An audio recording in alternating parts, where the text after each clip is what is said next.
গ্রামের পুরনো জমিদার বাড়ি সেজে উঠেছে রং বেরঙের আলো রশ্মিতে। চারদিকে লোকজনের সমাগম, আনন্দ উচ্ছ্বাসে মুখরিত চারপাশ। কোনো এক সময় এই জমিদার বাড়িকে ডাকাত বাড়ি বলেও সম্বোধন করা হতো, কিন্তু ঊনবিংশ শতাব্দীর শেষের দিকে এই বাড়ির কর্তা মারা যাওয়ায় তার ছেলেপুলেরা সব ডাকাতি ছেড়ে দিয়ে নিজেদের ব্যবসা বাণিজ্যে মনোনিবেশ করেন।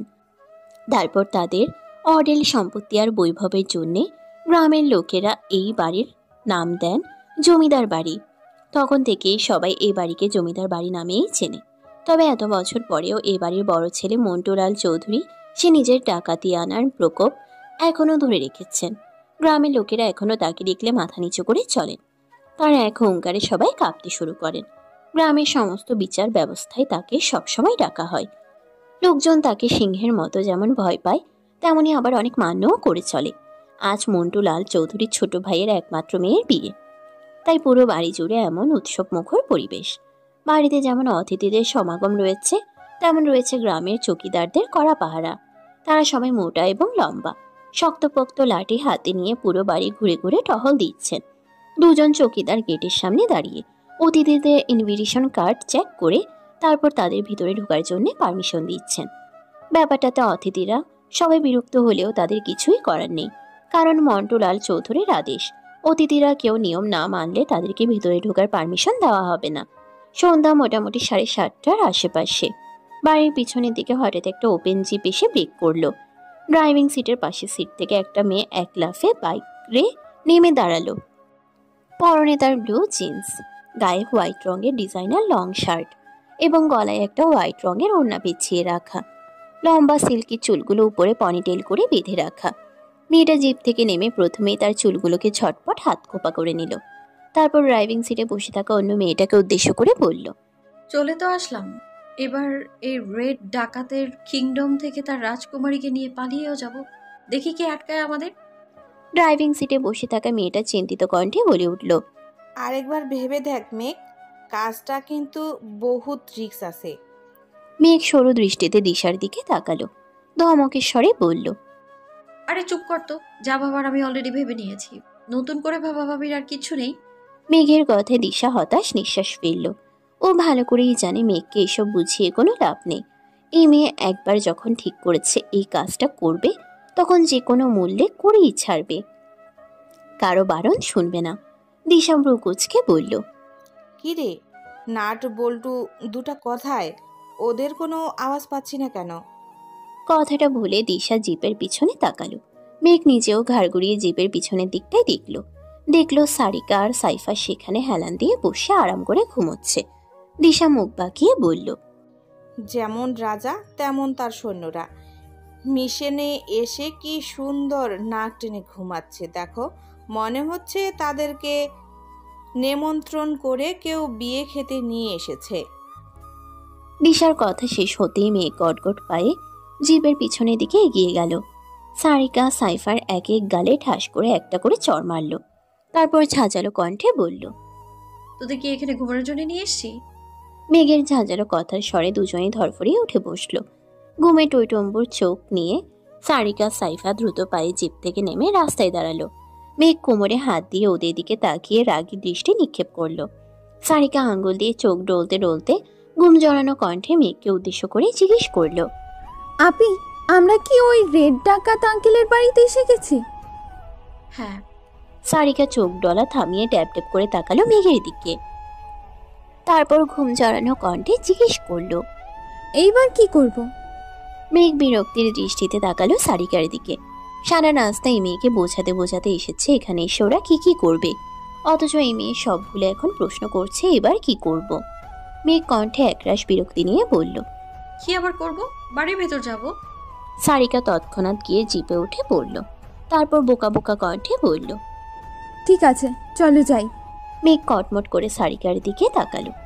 এই মেয়ে অতিরিক্ত ভয়ে সব প্ল্যান গিলে ফেলেছে।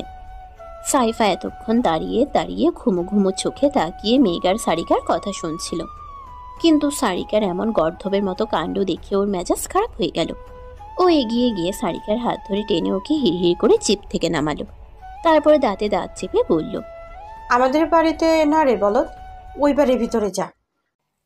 কথাটা শোনার সাথে সাথে সারিকা এক ঝটকায় সাইফার থেকে নিজের হাত ছাড়িয়ে নিল। তারপরে এক লাফে গিয়ে জিপের সাথে গা ঘেঁষে দাঁড়ালো। ভীতু কণ্ঠে মিনমিনে স্বরে বলল, আমি যাব না, এই ডাকাতদের বাড়িতে আমি ভুলেও পা রাখবো না।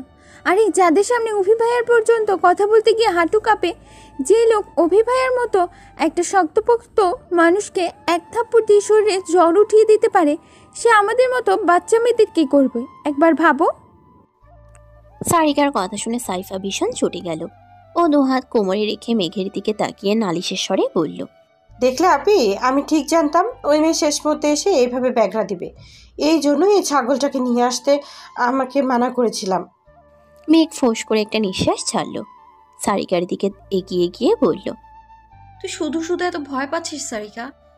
আরে ওই রেড কালারের ডাকাত যখন অভি ভাইয়াকে চড় মেরেছিল তখন ভাইয়া এত শক্তপোক্ত ছিল নাকি? 12 বছর ছোট বাচ্চা ছিল, তাই ওনার গায়ে জ্বর এসেছিল। আর তাছাড়া আমরা কি ভাইয়ার ওই ডাকাত চাচার সাথে যুদ্ধ করতে যাচ্ছি নাকি যে উনি আমাদের মারবেন? আমরা তো চুপি চুপি যাবো, আলিশা আপুর রুমে ঢুকবো, তারপর আপুকে নিয়ে আবার চলে আসবো, সিম্পল। সারিকা কাঁদো কাঁদো মুখ করে মেঘের দিকে তাকালো। তারপর ভয়ে চুপসে যাওয়া কণ্ঠে বলল, যেভাবে সিম্পল বলছো কাজটা ততটাও সিম্পল না আপি। বাই এনি চান্স আমরা যদি ভুলেও ওই রেড আঙ্কেলের কাছে ধরা পড়ে যাই, তাহলে উনি আমাদের মারতে মারতে গ্রিন বানিয়ে ছেড়ে দেবেন। আমি ভেতরে যাব না আপু। কথাটা বলেই সারিকা ভ্যা ভ্যা করে কেঁদে দিল। মেঘা হতাশ দৃষ্টিতে সাইফার দিকে তাকালো। সাইফা দাঁতে দাঁত পিষ্ট করে বলল, এভাবে হবে না আপি, ও ভালো কথার মেয়ে না। তুমি সরো তো সামনে থেকে। কথাটা বলে সাইফা মেঘের হাত ধরে টেনে ওকে সারিকার কাছ থেকে দূরে সরিয়ে দিল। তারপর ও নিজে সারিকার দিকে এগিয়ে গিয়ে ঠাস করে সারিকার গালে একটা চড় মারল। সারিকা গালে হাত দিয়ে বাচ্চাদের মতো ঠোঁট উল্টে সাইফার দিকে তাকালো। সাইফা আঙ্গুল উঠিয়ে শাসানোর ভঙ্গিতে বলল, ধরা পড়লে ওই লাল ডাকাত তোকে কি করবে আমি জানি না, তবে তুই যদি এখন আমাদের সাথে ভেতরে না যাস তাহলে তোকে আমি মেরে কচু ক্ষেতের মধ্যে ঢুকিয়ে রেখে দেবো বলে দিলাম। একবার এখান থেকে আমাকে ফিরতে দে, তারপর আমি এই সব কিছু আহান ভাইকে বলে দিব। তারপর দেখিস ভাইয়া তোদের কি অবস্থা করে। কথাটা বলে সারিকা গাল ঘষতে ঘষতে বাড়ির পিছনের গেটের দিকে পা বাড়ালো। দিশা পড়ে গেল মহা চিন্তায়, কারণ আহান এগুলো জানতে পারলে নির্ঘাত ওদের সবাইকে এক দড়িতে বেঁধে তারপর গণধোলাই দিবে। দিশা জিপ থেকে নেমে মেঘার সাইফার সামনে এসে দাঁড়ালো। তারপর চিন্তিত স্বরে বলল, আচ্ছা সারিকা, যদি সত্যি সত্যি আহান ভাইকে ওগুলো বলে দেয় তখন কি হবে? আহান ভাই তো আমাদের কুচি কুচি করে কেটে নর্দমায় ফেলে দিয়ে আসবে। চুপ কর তো, যা হবে পরে দেখা যাবে। তুই এখন সারিকার মতো ফ্যাসফ্যাস করিস না তো, চুপচাপ গিয়ে জিপে বস। আমরা না আসা পর্যন্ত ভূমিকম্প হয়ে গেলেও ওখান থেকে নড়বি না। কথাটা বলে মেঘ সাইফাকে নিয়ে বাড়ির পিছনের গেটের দিকে চলে গেল। দিশা হাত দিয়ে কপাল চাপড়ালো। না জানি আজকে কোন বিপদ ঝুলছে ওদের কপালে। একে তো বাড়ির কেউই এই বিষয়ে কিচ্ছু জানে না, তার উপর সাক্ষাৎ সিংহের গুহা থেকে তার শিকার নিয়ে যেতে এসেছে ওরা। এটা একবার যদি সিংহ টের পায় তাহলে ওদের এখানেই মেরে পুঁতে ফেলবে। আর এখান থেকে যদি বেঁচেও ফিরে যায় তাহলেও আহানের হাত থেকে ওদের আজকে কেউ বাঁচাতে পারবে না। ওদের অবস্থাটা এখন জলে কুমির আর ডাঙায় বাঘের মতো, যেদিকেই যাবে সেদিকেই ঘোর বিপদ। কিন্তু সাইফা আর মেঘকে সেসব বোঝানোর সাধ্য কার আছে? ওরা দুজন নিজেরা তো মরতে এসেছেই, সাথে করে দিশা আর সারিকাকেও মারার জন্য নিয়ে এসেছে। আলিশা আর হিয়ানের প্রায় 3.5 বছরের রিলেশন। অভির সাথে হিয়ানের বন্ধুত্বের সূত্রেই ওদের একে অপরের সাথে পরিচয়। ওদের রিলেশনের ব্যাপারটা ওদের দুজনের পরিবারের লোকেরাই জানতো, আর তারা সবটা মেনেও নিয়েছিল। ভেবেছিল বছর খানিক পর যখন আলিশার গ্র্যাজুয়েশন কমপ্লিট হবে তখন ধুমধাম করে ওদের দুজনে বিয়ে দিবে। কিন্তু সবার এসব প্ল্যানের মধ্যে এসে এক থাবা বালি ছুঁড়ে মারলেন আলিশার চাচা মন্টুলাল চৌধুরী। আলিশা আর অভি যখন ছোট ছিল তখন ব্যবসায়িক সূত্রে আলিশার বাবা মা ওদেরকে নিয়ে শহরে পাড়ি জমান। তারপর ওনারা সেখানেই সেটেলড হয়ে যান। এরপর আলিশার বাবা মা মাঝে মাঝে গ্রামে ওনাদের জমিদার বাড়িতে বেড়াতে আসলেও ওরা দুই ভাই বোন কখনো গ্রামে আসেনি, কারণ ওরা দুজনেই ওদের বড় চাচাকে ভীষণ ভয় পেত। ওদের বড় চাচাও অবশ্য কখনো ওদের সাথে দেখা করতে শহরে আসেননি। তিনি মানুষটাই অদ্ভুত, নিজেকে সবসময় সবার থেকে দূরে রাখতে পছন্দ করেন। কারোর প্রতি অতিরিক্ত স্নেহ ভালোবাসা দেখানোটা ওনার খুব বেশি অপছন্দের। উনি চান সবাই ওনাকে জমের মতো ভয় পাক, ওনার পায়ের শব্দ শুনলেও ভয়ে তটস্থ হয়ে যাক। আর এত বছর ধরে হয়েও আসছে এটাই। চৌধুরী পরিবারের বাচ্চা থেকে শুরু করে বুড়ো পর্যন্ত সবাই ওনাকে ভয়ানক রাক্ষসের মতো ভয় পায়। ওনার গলার সামান্য স্বর শুনলেও সবার কলিজা কেঁপে ওঠে। অভির বাবার বেলায়ও তার ব্যতিক্রম না। তিনিও তার বড় ভাইকে অসম্ভব ভয় পান। তাই তো এত বছর পর হঠাৎ করেই যখন মন্টুলাল চৌধুরী ফোন করে অভি আর আলিশাকে নিয়ে গ্রামে আসতে বললেন, তখন তিনি আর অমত করতে পারেননি। পরদিনই সব গোছগাছ করে স্ত্রী আর সন্তানদের নিয়ে গ্রামে চলে এসেছেন। যদিও অভি আর আলিশা এখানে আসতে চায়নি, তবুও উনি ওদেরকে ধমকে জোর করে এখানে নিয়ে এসেছেন। ভেবেছিলেন ওনার ভাইয়ের হয়তো এত বছর পর নিজের ভাতিজা আর ভাতিজিকে দেখতে ইচ্ছে হয়েছে। কিন্তু এখানে এসে যখন শুনতে পেলেন ওনার ভাই 1 সপ্তাহের মধ্যেই পাশের গ্রামের অন্য একজন জমিদারের ছেলের সাথে আলিশার বিয়ে ঠিক করেছেন, তখন ওনার পায়ের নিচ থেকে মাটি সরে গেল। উনি বিয়েতে অমত প্রকাশ করতেই ওনার ভাইয়ের কড়া ধমকে চুপ হয়ে গিয়েছিলেন। তারপর আর ওনার মন্টুলাল চৌধুরীকে এটা বলার সাহস হয়নি যে আলিশা অন্য কাউকে পছন্দ করে। আলিশা যখন সবটা জানতে পেরেছিল তখনও ভীষণ কান্নাকাটি জুড়ে দিয়েছিল। অভিও নিজের বাবার উপরে বেশ রেগে গিয়েছিল। অনেকক্ষণ তর্কাতর্কিও করেছিল, কিন্তু লাভের লাভ কিছুই হয়নি। ওর বাবা মা বিষণ্ণ মুখে বসে সবটা শুনে গেছেন শুধু। অভিরও ওর চাচাকে কিছু বলার সাহস হয়ে ওঠেনি, কারণ ও নিজেও ওর চাচাকে ভীষণ ভয় পায়। তাই হিয়ানকে ফোন করে এখানকার পরিস্থিতি সম্পর্কে সবটা ওকে জানায়। তারপর সিদ্ধান্ত নেয় অভি আলিশাকে নিয়ে রাতের অন্ধকারে এই বাড়ি থেকে পালিয়ে যাবে, আর হিয়ান স্টেশনে ওদের জন্য গাড়ি নিয়ে অপেক্ষা করবে। প্ল্যান অনুযায়ী সেদিন রাতেই অভি আর আলিশা নিজেদের টুকিটাকি জিনিস নিয়ে বাড়ির দরজা খুলে বেরিয়ে পড়ে। কিন্তু ওই যে কথায় আছে না, যেখানে বাঘের ভয় সেখানেই সন্ধ্যা হয়, ওদের বেলায়ও ঠিক সেটাই হয়েছিল। বাড়ির সব লোক এবং গেটের সামনে থাকা চৌকিদার সহ গরু মহিষ সব নাক ডেকে ঘুমাচ্ছিল, কিন্তু মন্টুলাল চৌধুরী উপরের বারান্দার মধ্যে পায়চারি করছিলেন। লাইটের আলোতে তিনি অভি আর আলিশাকে পালাতে দেখে উপরে বসেই হুঙ্কার দিয়ে ওঠেন।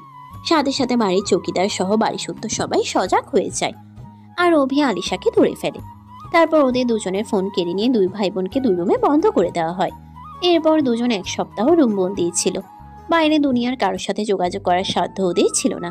এদিকে সেদিন রাতে ওরা দুজনে স্টেশনে না আসায় আর ওদের ফোন বন্ধ থাকায় হিয়ান আন্দাজ করে নেয় এখানে কিছু একটা হয়েছে। তারপর আলিশার বাবাকে ফোন করতেই ও সবটা জানতে পেরে যায়। তিনি হিয়ানের কাছে ক্ষমা চেয়ে ওকে বলে আলিশাকে ভুলে যাওয়ার জন্য। হিয়ান অনেক বোঝানোর পরেও কোনো কাজ হয় না। উনি ফোন কেটে ফোনটা বন্ধ করে দেন। ওদিকে শহরে এসে হিয়ান পাগলের মতো হয়ে যায়। টেনশনে খাওয়া ঘুম সবকিছু উড়ে যায়। হিয়ানের এমন অবস্থা দেখে সারিকা আর সাইফা এসে ওকে প্রশ্ন করা শুরু করে। ওর এত চিন্তার কারণ জানতে চায়। তখন হিয়ান ইমোশনাল হয়ে গড়গড় করে ওদের সবটা বলে দেয়। সাইফা সবটা শুনে মেঘকে জানায়, আর এখানে এসে আলিশাকে কিডন্যাপ করার প্ল্যান করে। হিয়ান প্রথমে এই প্ল্যানে রাজি না হলেও আলিশাকে হারানোর ভয়ে অবুঝের মতো ওদের সাথে সাই দিয়ে দেয়। তবে ও এই ব্যাপারে বাড়ির লোকদের এবং আহানদের সবাইকে জানাতে চেয়েছিল, কিন্তু সাইফা ওকে এটা বলে ভয় দেখায় যে বাড়ির লোকেরা এই ব্যাপারে জানতে পারলে কেউ ওদের সাপোর্ট করবে না, বরং উল্টো ওদেরকে আটকে দিবে। কারণ কারোর বাড়ি থেকে একটা মেয়েকে ভাগিয়ে নিয়ে আসা মানে তাদের মান সম্মান সব শেষ করে দেওয়া। আর কোনো পরিবারের মান সম্মান শেষ হয়ে যায় এমন কোনো কাজ ওদের পরিবারের লোকেরা কখনো ওদের সাপোর্ট করবে না। তাতে যদি হিয়ান মরেও যায় তারপরেও না। এইসব শুনে হিয়ান চেপে যায়। সবাইকে এই ব্যাপারে বলার চিন্তা মাথা থেকে একেবারে ছেড়ে ফেলে, আর মেঘদের সাথে ওদের প্ল্যানে সামিল হয়ে যায়। তবে দিশা আর সারিকা এই প্ল্যানে মোটেও রাজি ছিল না। ওরা অভির চাচার ব্যাপারে অনেক আগেই শুনেছিল। তিনি কেমন ভয়ঙ্কর লোক সেটাও ওরা ভালো করেই জানতো, তাই ওরা এখানে আসতে চায়নি। কিন্তু মেঘ আর সাইফা মিলে ওদের দুজনকে বিভিন্নভাবে ভয় দেখিয়ে ব্ল্যাকমেল করে এখানে নিয়ে এসেছে। গা ভর্তি জুয়েলারি আর বিয়ের শ্বাস নিয়ে আলিশা বিষণ্ণ মনে পা ভাঁজ করে খাটের উপরে বসে আছে। পাশে ওর কাজিনরা সবাই একে অপরের সাথে হাসি ঠাট্টা করছে, কিন্তু সেদিকে আলিশার কোনো ভ্রুক্ষেপ নেই। ও হিয়ানের সাথে কাটানো ওদের পুরনো দিনগুলো স্মৃতিচারণ করতে ব্যস্ত। প্রত্যেকটা স্মৃতি ওর চোখের সামনে ভেসে উঠছে আর ওর বুকের মধ্যে তোলপাড় সৃষ্টি করছে। ইচ্ছে করছে এই মুহূর্তে সবকিছু শেষ করে দিতে। এখানে থাকা সমস্ত মানুষদের খুন করে ফেলতে ইচ্ছে করছে ওর। রাগে সমস্ত শরীরের শিরায় উপশিরায় দাউ দাউ করে আগুন জ্বলছে। বুঝতে পারছে না এসবের থেকে কিভাবে নিজেকেও সেভ করবে। আলিশার এইসব ভাবনার মধ্যেই রুমের দরজা খুলে ওর মা ভেতরে প্রবেশ করলো। গম্ভীর কণ্ঠে ওর কাজিনদের উদ্দেশ্য করে বলল, বরপক্ষের লোকেরা বরকে নিয়ে চলে এসেছে। তোমরা যাও, তোমাদের কি কি রিচুয়াল আছে সেগুলো পালন করো। আলিশার মায়ের কথা শুনে সবাই ভীষণ এক্সাইটেড হয়ে রুম থেকে বের হয়ে গেল। মুহূর্তেই পুরো রুমটা খালি হয়ে গেল। আলিশার মা আশেপাশে ভালো করে একবার চোখ বুলিয়ে দরজা দিয়ে রুমের বাইরে উকি মেরে হাতের ইশারে কাউকে ভিতরে ঢাকলেন। সাথে সাথে আলিশার অতি পরিচিত 3টা মুখ দ্রুত পায়ে ভিতরে ঢুকে পড়ল। তৎক্ষণাৎ আলিশা বেড থেকে নেমে আগন্তুক 3 মানবীকে ঝাপটে ধরে ফুপিয়ে কেঁদে উঠল।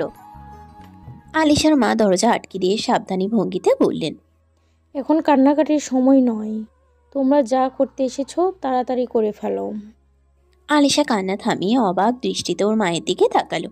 তারপর দৃষ্টি ঘুরিয়ে মেঘ, সারিকা, সাইফার দিকে তাকিয়ে কান্না ভেজা কণ্ঠে জিজ্ঞেস করলো, কি করতে এসেছিস তোরা? মেঘ আলিশার দিকে তাকিয়ে মুচকি হেসে চোখ মারল। তারপর চাপা স্বরে বলল, তোমাকে ভাগিয়ে নিয়ে যেতে এসেছি। দিশা জিপ নিয়ে বাইরে অপেক্ষা করছে, আর হিয়ান ভাইয়া গাড়ি নিয়ে স্টেশনে দাঁড়িয়ে আছে। একবার এখান থেকে আমরা স্টেশন অবধি যেতে পারলেই আমাদের আর কেউ খুঁজে পাবে না। মেঘের কথা শুনে আলিশার চোখ খুশিতে চকচক করে উঠল। আলিশার মা ব্যস্ততা দেখিয়ে বললেন, আর কথা বাড়াস না, কেউ আসার আগেই তাড়াতাড়ি বেরিয়ে পড়। বরপক্ষের লোকেরা কিন্তু অলরেডি চলে এসেছেন। ওনার কথা শুনে সাইফা এগিয়ে এসে জিজ্ঞেস করলো, তোমাকে যে জিনিসগুলো ম্যানেজ করতে বলেছিলাম সেগুলো ম্যানেজ করতে পেরেছো আন্টি? হ্যাঁ, এক্ষুনি নিয়ে আসছি, দাঁড়া। কথাটা বলে আলিশার মা রুমের দরজা খুলে দ্রুত পায়ে বের হয়ে গেলেন। তারপর কিছু সময় পর হাতে কালো রঙের একটা ব্যাগ নিয়ে আবারও রুমে প্রবেশ করলেন। ব্যাগের চেইন খুলে 4টা কালো বোরকা এবং কালো নিকাব বের করে ওদের 4 জনের হাতে দিলেন। আলিশা শুধু বোকার মতো দাঁড়িয়ে দাঁড়িয়ে সবটা দেখতে লাগলো। মেঘ, সারিকা, সাইফা দ্রুত করে বোরকা আর নিকাব পরে নিল। ওদের দেখা দেখি আলিশাও পরল। আলিশার মা বলল, এই রুমের ব্যালকনি থেকে বের হতে গেলে চৌকিদারদের নজরে পড়বি। পিছনে একটা গেস্ট রুম আছে, যেটাতে আপাতত বিয়ের রান্নার জন্য আনা চাল ডাল রাখা হয়েছে। মানুষের যাতায়াত ওখানে তেমন নেই বললেই চলে। ওই রুমে বারান্দায় আমি দড়ি বেঁধে রেখে এসেছি, চল তোদের ওখান থেকে নামিয়ে দিয়ে আসি। মেঘ এগিয়ে এসে আলিশার মায়ের সামনে দাঁড়ালো। তারপর উৎকণ্ঠা হয়ে বলল, এভাবে না আন্টি, বাড়ি ভর্তি লোকজন আছে, এভাবে সরাসরি গেলে কারো নজরে পড়ে যাবে। একটা কাজ করো, এ বাড়ির বিদ্যুতের মেইন সুইচ কোথায় আছে সেটা আমায় বলো, আমি গিয়ে মেইন সুইচ অফ করে দিব। আর তোমরা সেই সুযোগে এই রুম থেকে বের হয়ে ওই রুমে চলে যাবে। আলিশার মা শুকনো ঢোক গিলল, ব্যগ্র কণ্ঠে বলল, আর তুমি কিভাবে আসবে? আমাকে নিয়ে ভেবো না আন্টি, আমি সুইচটা অফ করেই ঝটপট তোমাদের কাছে চলে আসব, কিন্তু তোমরা একদম সময় নষ্ট করবে না। মেঘের কথা শুনে আলিশা এসে খপকে রয়ে ওর এক হাত চেপে ধরল। তারপর ভয়াত্ম কণ্ঠে বলল, না মেঘ, তুই একা একা কোথাও যাস না। ধরা খেলে ওরা তোর উপরে বিন্দু মাত্র দয়া দেখাবে না, যা তা করবে তোর সাথে। ধরা খাবোই না আপি, আমি জাস্ট যাবো, সুইচটা অফ করব, তারপর দ্রুত তোমাদের নিয়ে কাছে চলে আসব। আমাকে নিয়ে তোমরা চিন্তা করো না তো। আলিশাকে মেঘ সান্ত্বনা দিলেও সত্যি বলতে ওর বুকের মধ্যে হাতুড়ি পিটা করছে। বয়ে হাত পা রীতিমতো জমে যাওয়ার উপক্রম হয়েছে। আলিশার মা এসে একে একে এই বাড়ির কোনায় কি আছে সেটা মেঘলাকে ভালো মতো বুঝিয়ে দিলেন। মেঘও সেই মতো নিজের বুকে সাহস জুগিয়ে আল্লাহর নাম নিয়ে রুম থেকে বের হয়ে গেল। আর বাকিরা সবাই এখানে দাঁড়িয়েই ওর জন্য অপেক্ষা করতে লাগলো। মেঘ হেঁটে এগিয়ে যেতে যেতে করিডোরের একদম লাস্ট অব্দি চলে গেল। বাড়ি ভর্তি লোকজন গটগট করছে। তাদের মধ্যে অধিকাংশই মহিলা। মহিলাদের প্রায় অনেকের গায়ে বোরকা আর হিজাব পরা। তারা সবাই নিজ নিজ কাজে ব্যস্ত। কাউকে নিয়ে কারো মাথা ঘামানোর সময় তাদের নেই। মেঘ খুব সহজেই লোকজনের মধ্য দিয়ে হাঁটতে হাঁটতে করিডোরের শেষ প্রান্তে চলে আসলো। এ বাড়িতে 2টো সিঁড়ি। প্রথমটা একদম দোতলার করিডোরের মাঝ বরাবর, যেটা দিয়ে নেমে সোজা নিচতলার ড্রয়িং রুমে আসা যায়। আর একটা একদম করিডোরের শেষ মাথায় একদম এক হাতের মতো সরু একটা পুরনো কাঠের একটা সিঁড়ি, যেটা নিচের দিকে ছোট্ট একটা রুমের মধ্যে নেমে গেছে। রুমটা ঘুটঘুটে অন্ধকার, শুধু বিদ্যুতের মিটারে লাল সবুজ কিছু আলোক রশ্মি ছাড়া আর কিছুই দেখা যাচ্ছে না। মেঘ কোমরে গোজা ওর ফোনটা বের করে টর্চ অন করলো। তারপর 1 পা 2 পা করে ধীর পায়ে সিঁড়ি দিয়ে নিচের দিকে নেমে গেল। নিচে এসে মিটারের কভারগুলো খুলে একে একে সবগুলোর সুইচ অফ করে দিল। সাথে সাথে পুরো বাড়ি অন্ধকারে ছেয়ে গেল। বাড়ির মানুষজনদের মধ্যে হট্টগোল শুরু হয়ে গেল। কেউ কেউ উচ্চস্বরে বলতে লাগলো, আরে এই মুহূর্তে কারেন্ট গেল কিভাবে? কেউ গিয়ে দ্রুত মিটার চেক করে আসো। কথাগুলো মেঘের কানেও আসলো। ও বুঝলো এখানে থাকলে ওর ঘোর বিপদ, তাই ও দ্রুত এখান থেকে প্রস্থান করার জন্য উদ্যত হলো। কিন্তু বিপত্তি বাঁচলো সিঁড়ির নিচ থেকে যাওয়ার সময় সেখানে কিছু একটাতে মেঘের পা জড়িয়ে যায় ও হুমড়ি খেয়ে ওখানে উপর হয়ে পড়ল। ফোনটা হাত থেকে ফসকে গিয়ে ছিটকে পড়ল সিঁড়ির শেষ দ্বিতীয় ধাপের উপরে। মেঘ হাঁটুতে ব্যথা পেয়ে মৃদু আর্তনাদ করে উঠল। ফোনের লাইট জ্বলে থাকায় তার আলোর উৎস ধরে হাতড়ে ফোনটাকে ডান হাতের মুঠোয় নিল। তারপর সিঁড়ির নিচে লাইট ধরতেই দেখতে পেল সেখানে কতগুলো মাছ ধরার জাল রাখা আছে। মেঘ দ্রুত হাতে জালের মধ্য থেকে নিজের পা ছাড়িয়ে নিল। তারপর ফ্লোর থেকে উঠে দাঁড়িয়ে তড়িঘড়ি করে সিঁড়ির দিকে পা বাড়ালো। 3 ধাপ সিঁড়ির উপরে উঠতেই একটা লম্বা চওড়া দানব সাইজের মানুষ টর্চ হাতে এসে মেঘের সামনে দাঁড়ালো। মেঘের পা জোড়া থেমে গেল। ভয়ে ওর আত্মারাম খাঁচাছাড়া হওয়ার উপক্রম হলো। সামনে দাঁড়িয়ে থাকা লম্বা মানুষটা ভারী খচখচে কণ্ঠে জিজ্ঞেস করলো, এই মেয়ে কে তুমি? এখানে কি করছো? লোকটার কণ্ঠ শুনেই মেঘের কলিজা উল্টে গেল। এ তো মানুষের কণ্ঠ নয়, বরং রূপকথার রাজ্যের কোনো দৈত্যের কণ্ঠ। মেঘ কি বলবে বুঝতেই পারল না। ভয়ে ওর স্বর্ণালী আটকে গেছে। লোকটা আরো কিছু বলতে যাবে তার আগে করিডোর দিয়ে কেউ একজন দৌড়ে এসে কোনো দিকে না তাকিয়ে হাঁপাতে হাঁপাতে ব্যতিব্যস্ত কণ্ঠে বলে উঠল, মেঘের বাচ্চা, তুই এখন এখানে কি করছিস? ধরা খাবি নাকি আমাদের সবাইকে? আলিশারা অলরেডি নিচে নেমে গেছে, চল আমার সাথে তাড়াতাড়ি। ছেলেটা কথাটা বলতেই লোকটা পিছনে ঘুরে ছেলেটার দিকে তাকালো। কথাগুলো বলে ছেলেটার এতক্ষণে লোকটার দিকে চোখ পড়ল। ও মুহূর্তেই থম মেরে সেখানে দাঁড়িয়ে গেল। লোকটা হাতে থাকা টর্চ লাইটটা নিজের মুখের উপরে ধরতেই লোকটার জ্বলন্ত অগ্নিকুণ্ডের ন্যায় জলজল করতে থাকা চোখ জোড়া দেখে সামনের ছেলেটির রুহ আটকে গেল। ও পাথরের ন্যায় স্তব্ধ হয়ে কিছু সেকেন্ড দাঁড়িয়ে থেকে ইন্নালিল্লাহ বলে সেন্সলেস হয়ে ঠাস করে ফ্লোরে পড়ে গেল। মেঘ 2 হাত দিয়ে মুখ চেপে ধরে অভি ভাইয়া বলে চেঁচিয়ে উঠল। লোকটা এবার সেভাবেই মেঘের দিকে ঘুরে ওর দিকে তাকালো। মেঘের দৃষ্টি লোকটার চোখের দিকে পড়তে ও ভয়ে আতঙ্কে আপনা আপনি চিল্লিয়ে বলে উঠল, ওরে বাবা গো রাক্ষস! কথাটা বলে মেঘ ও অভির মতো সেন্সলেস হয়ে হুমড়ি খেয়ে সিঁড়ির নিচে পড়ে গেল। লোকটা উচ্চস্বরে হুঙ্কার দিয়ে বলল, কে কোথায় আছো? তাড়াতাড়ি বাড়ির আশপাশ চেক করো, আলিশা আবার পালাচ্ছে, ধরো ওকে। লোকটার হুঙ্কারে যেন পুরো বাড়ি কেঁপে উঠল। অন্ধকারের মধ্যে বাড়ি শুদ্ধ মানুষ সব পুতলা হয়ে গেল। তারা যে যেখান থেকে পারলো লাইট মশা এখানে হাতে নিয়ে ছোটাছুটি শুরু করলো।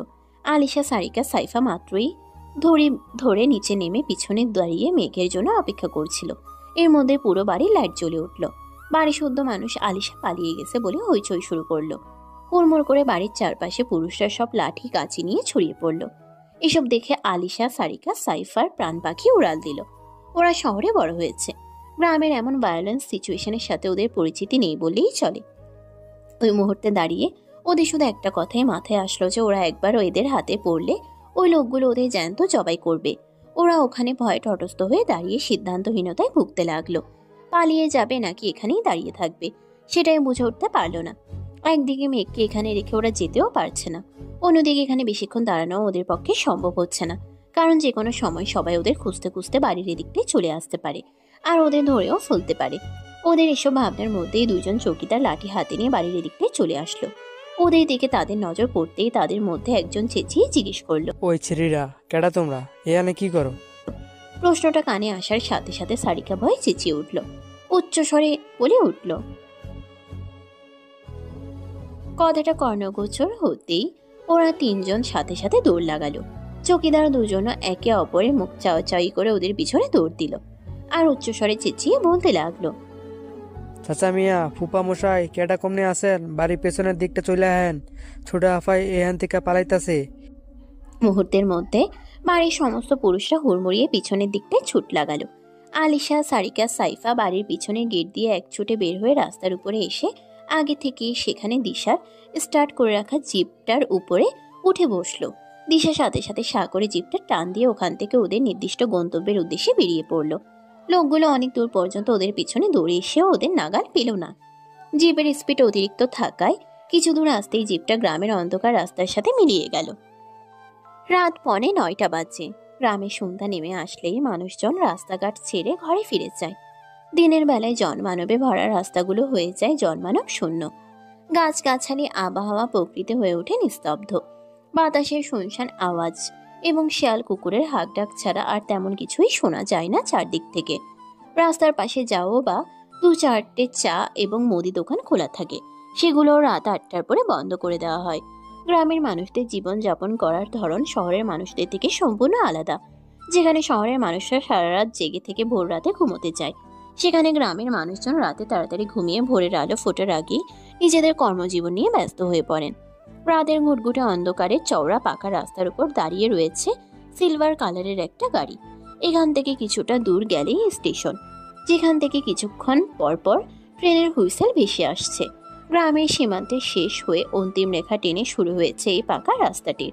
এই রাস্তাটি যানবাহনে করে গ্রাম থেকে শহরে যাওয়ার একমাত্র যাতায়াত রাস্তা। গ্রামের চ্যাপ্টা ইটের রাস্তার শেষ মাথাটা এসে মিলিত হয়েছে এই পাকা রাস্তাটার সাথে, যেখানে হিয়ান গাড়ি পার্ক করে তার পাশে অনবরত পায়চারি করে যাচ্ছে। যত সময় অতিক্রম হচ্ছে তত ওর হৃদস্পন্দনের গতি ক্রমশ বৃদ্ধি পাচ্ছে। হাত পা এমনকি পুরো শরীর ক্ষণে ক্ষণে অসাড় হয়ে আসছে। চারপাশে ফুরফুরে ঠান্ডা বাতাস থাকা সত্ত্বেও শরীর থেকে দরদর করে ঘাম বের হচ্ছে। হিয়ান মেঘেদের সাথে এখানেই এসেছিল, কিন্তু ওরা ওকে এখানে দাঁড় করিয়ে রেখে নিজেরা গ্রামের ভিতরে চলে গেছে। বলেছে গ্রামের রাস্তা দিয়ে এত বড় বড় দুটো গাড়ি নিয়ে ঢুকলে খুব সহজেই ওরা সবাই লোকজনদের নজরে এসে যেতে পারে, আর তাছাড়া ওদের পালানোর সময়ও প্রবলেম হতে পারে। তাই ওরা বুঝিয়ে সুঝিয়ে হিয়ানকে এখানে দাঁড় করিয়ে রেখে গেছে। হিয়ানও তখন থেকে এখানে অস্থিরভাবে পায়চারি করছে আর ওদের আসার অপেক্ষা করছে। ওর এখন মনে হচ্ছে মেঘদের কথা শোনা তখন ওর চরম ভুল হয়েছে। ওদের এসব স্টুপিড প্ল্যানে সামিল হওয়া ওর একদম উচিত হয়নি। যতই হোক মেঘ, সারিকা, সাইফা, দিশা ওরা সবাই এখনো বেশ ছোট। বাসার কাউকে না জানিয়ে এরকম একটা উদ্ভট প্ল্যানে ওদের জড়াতে দেওয়া হিয়ানের একদম ঠিক হয়নি। তখন ওদের প্ল্যানের শুনে রাজি হয়ে গেলেও এখন হিয়ানের বেশ ভয় লাগছে। মনে হচ্ছে যদি ওখানে কোনো অঘটন ঘটে তখন কি হবে, বাড়ির লোকদের কি অ্যান্সার দিবেও। হিয়ানের এসব ভাবনার মধ্যেই গ্রামের রাস্তা দিয়ে একটা ওপেন জিপ ভীষণ স্পিডে এগিয়ে এসে ওর গাড়িটার সামনে আড়াআড়িভাবে ব্রেক করলো। হিয়ানের আর বুঝতে বাকি রইল না ওটাতে কারা আছে। ও তড়িৎ গতিতে গাড়িটার দিকে এগিয়ে গিয়ে ওটার সামনে দাঁড়ালো। এর মধ্যেই ড্রাইভিং সিটের পাশের সিট থেকে দ্রুত আলিশা নেমে এসে হিয়ানকে ঝাপটে ধরে হু হু করে কেঁদে উঠল। হিয়ানও আলিশাকে দু হাত দিয়ে পেঁচিয়ে ধরে ওর কাঁধে মুখ গুজল। এতক্ষণ বুকের মধ্যে জলজল করতে থাকা সমস্ত জ্বলন্ত অগ্নিকুণ্ড যেন মুহূর্তেই নিভে গেল। হৃৎপিণ্ডের আনাচে কানাচে শীতল স্রোতের ঢেউ খেলতে লাগলো। হিয়ানের ভেতর থেকে আপনা আপনি যেন একটা স্বস্তির নিঃশ্বাস বের হয়ে আসলো। দিশা, সারিকা, সাইফা একে একে জিপ থেকে নেমে হিয়ানের সামনে দাঁড়ালো। তিনজনের চোখে মুখে বিষণ্ণতা এবং আতঙ্কের ছাপ। হিয়ান আলিশাকে ছেড়ে আলতো হাতে ওর গালে গড়িয়ে পড়া পানিটুকু মুছিয়ে দিল। তারপর ওর গালে দু হাতের তালু ছুঁয়ে বলল, থ্যাংক গড তোমরা সবাই সেফলি ওখান থেকে আসতে পেরেছো। জানো এতক্ষণ ভয়ে আমার হাত পা সব অবশ্যই আসছিল। সবাই না ভাইয়া, শুধু আমরা চারজন এসেছি।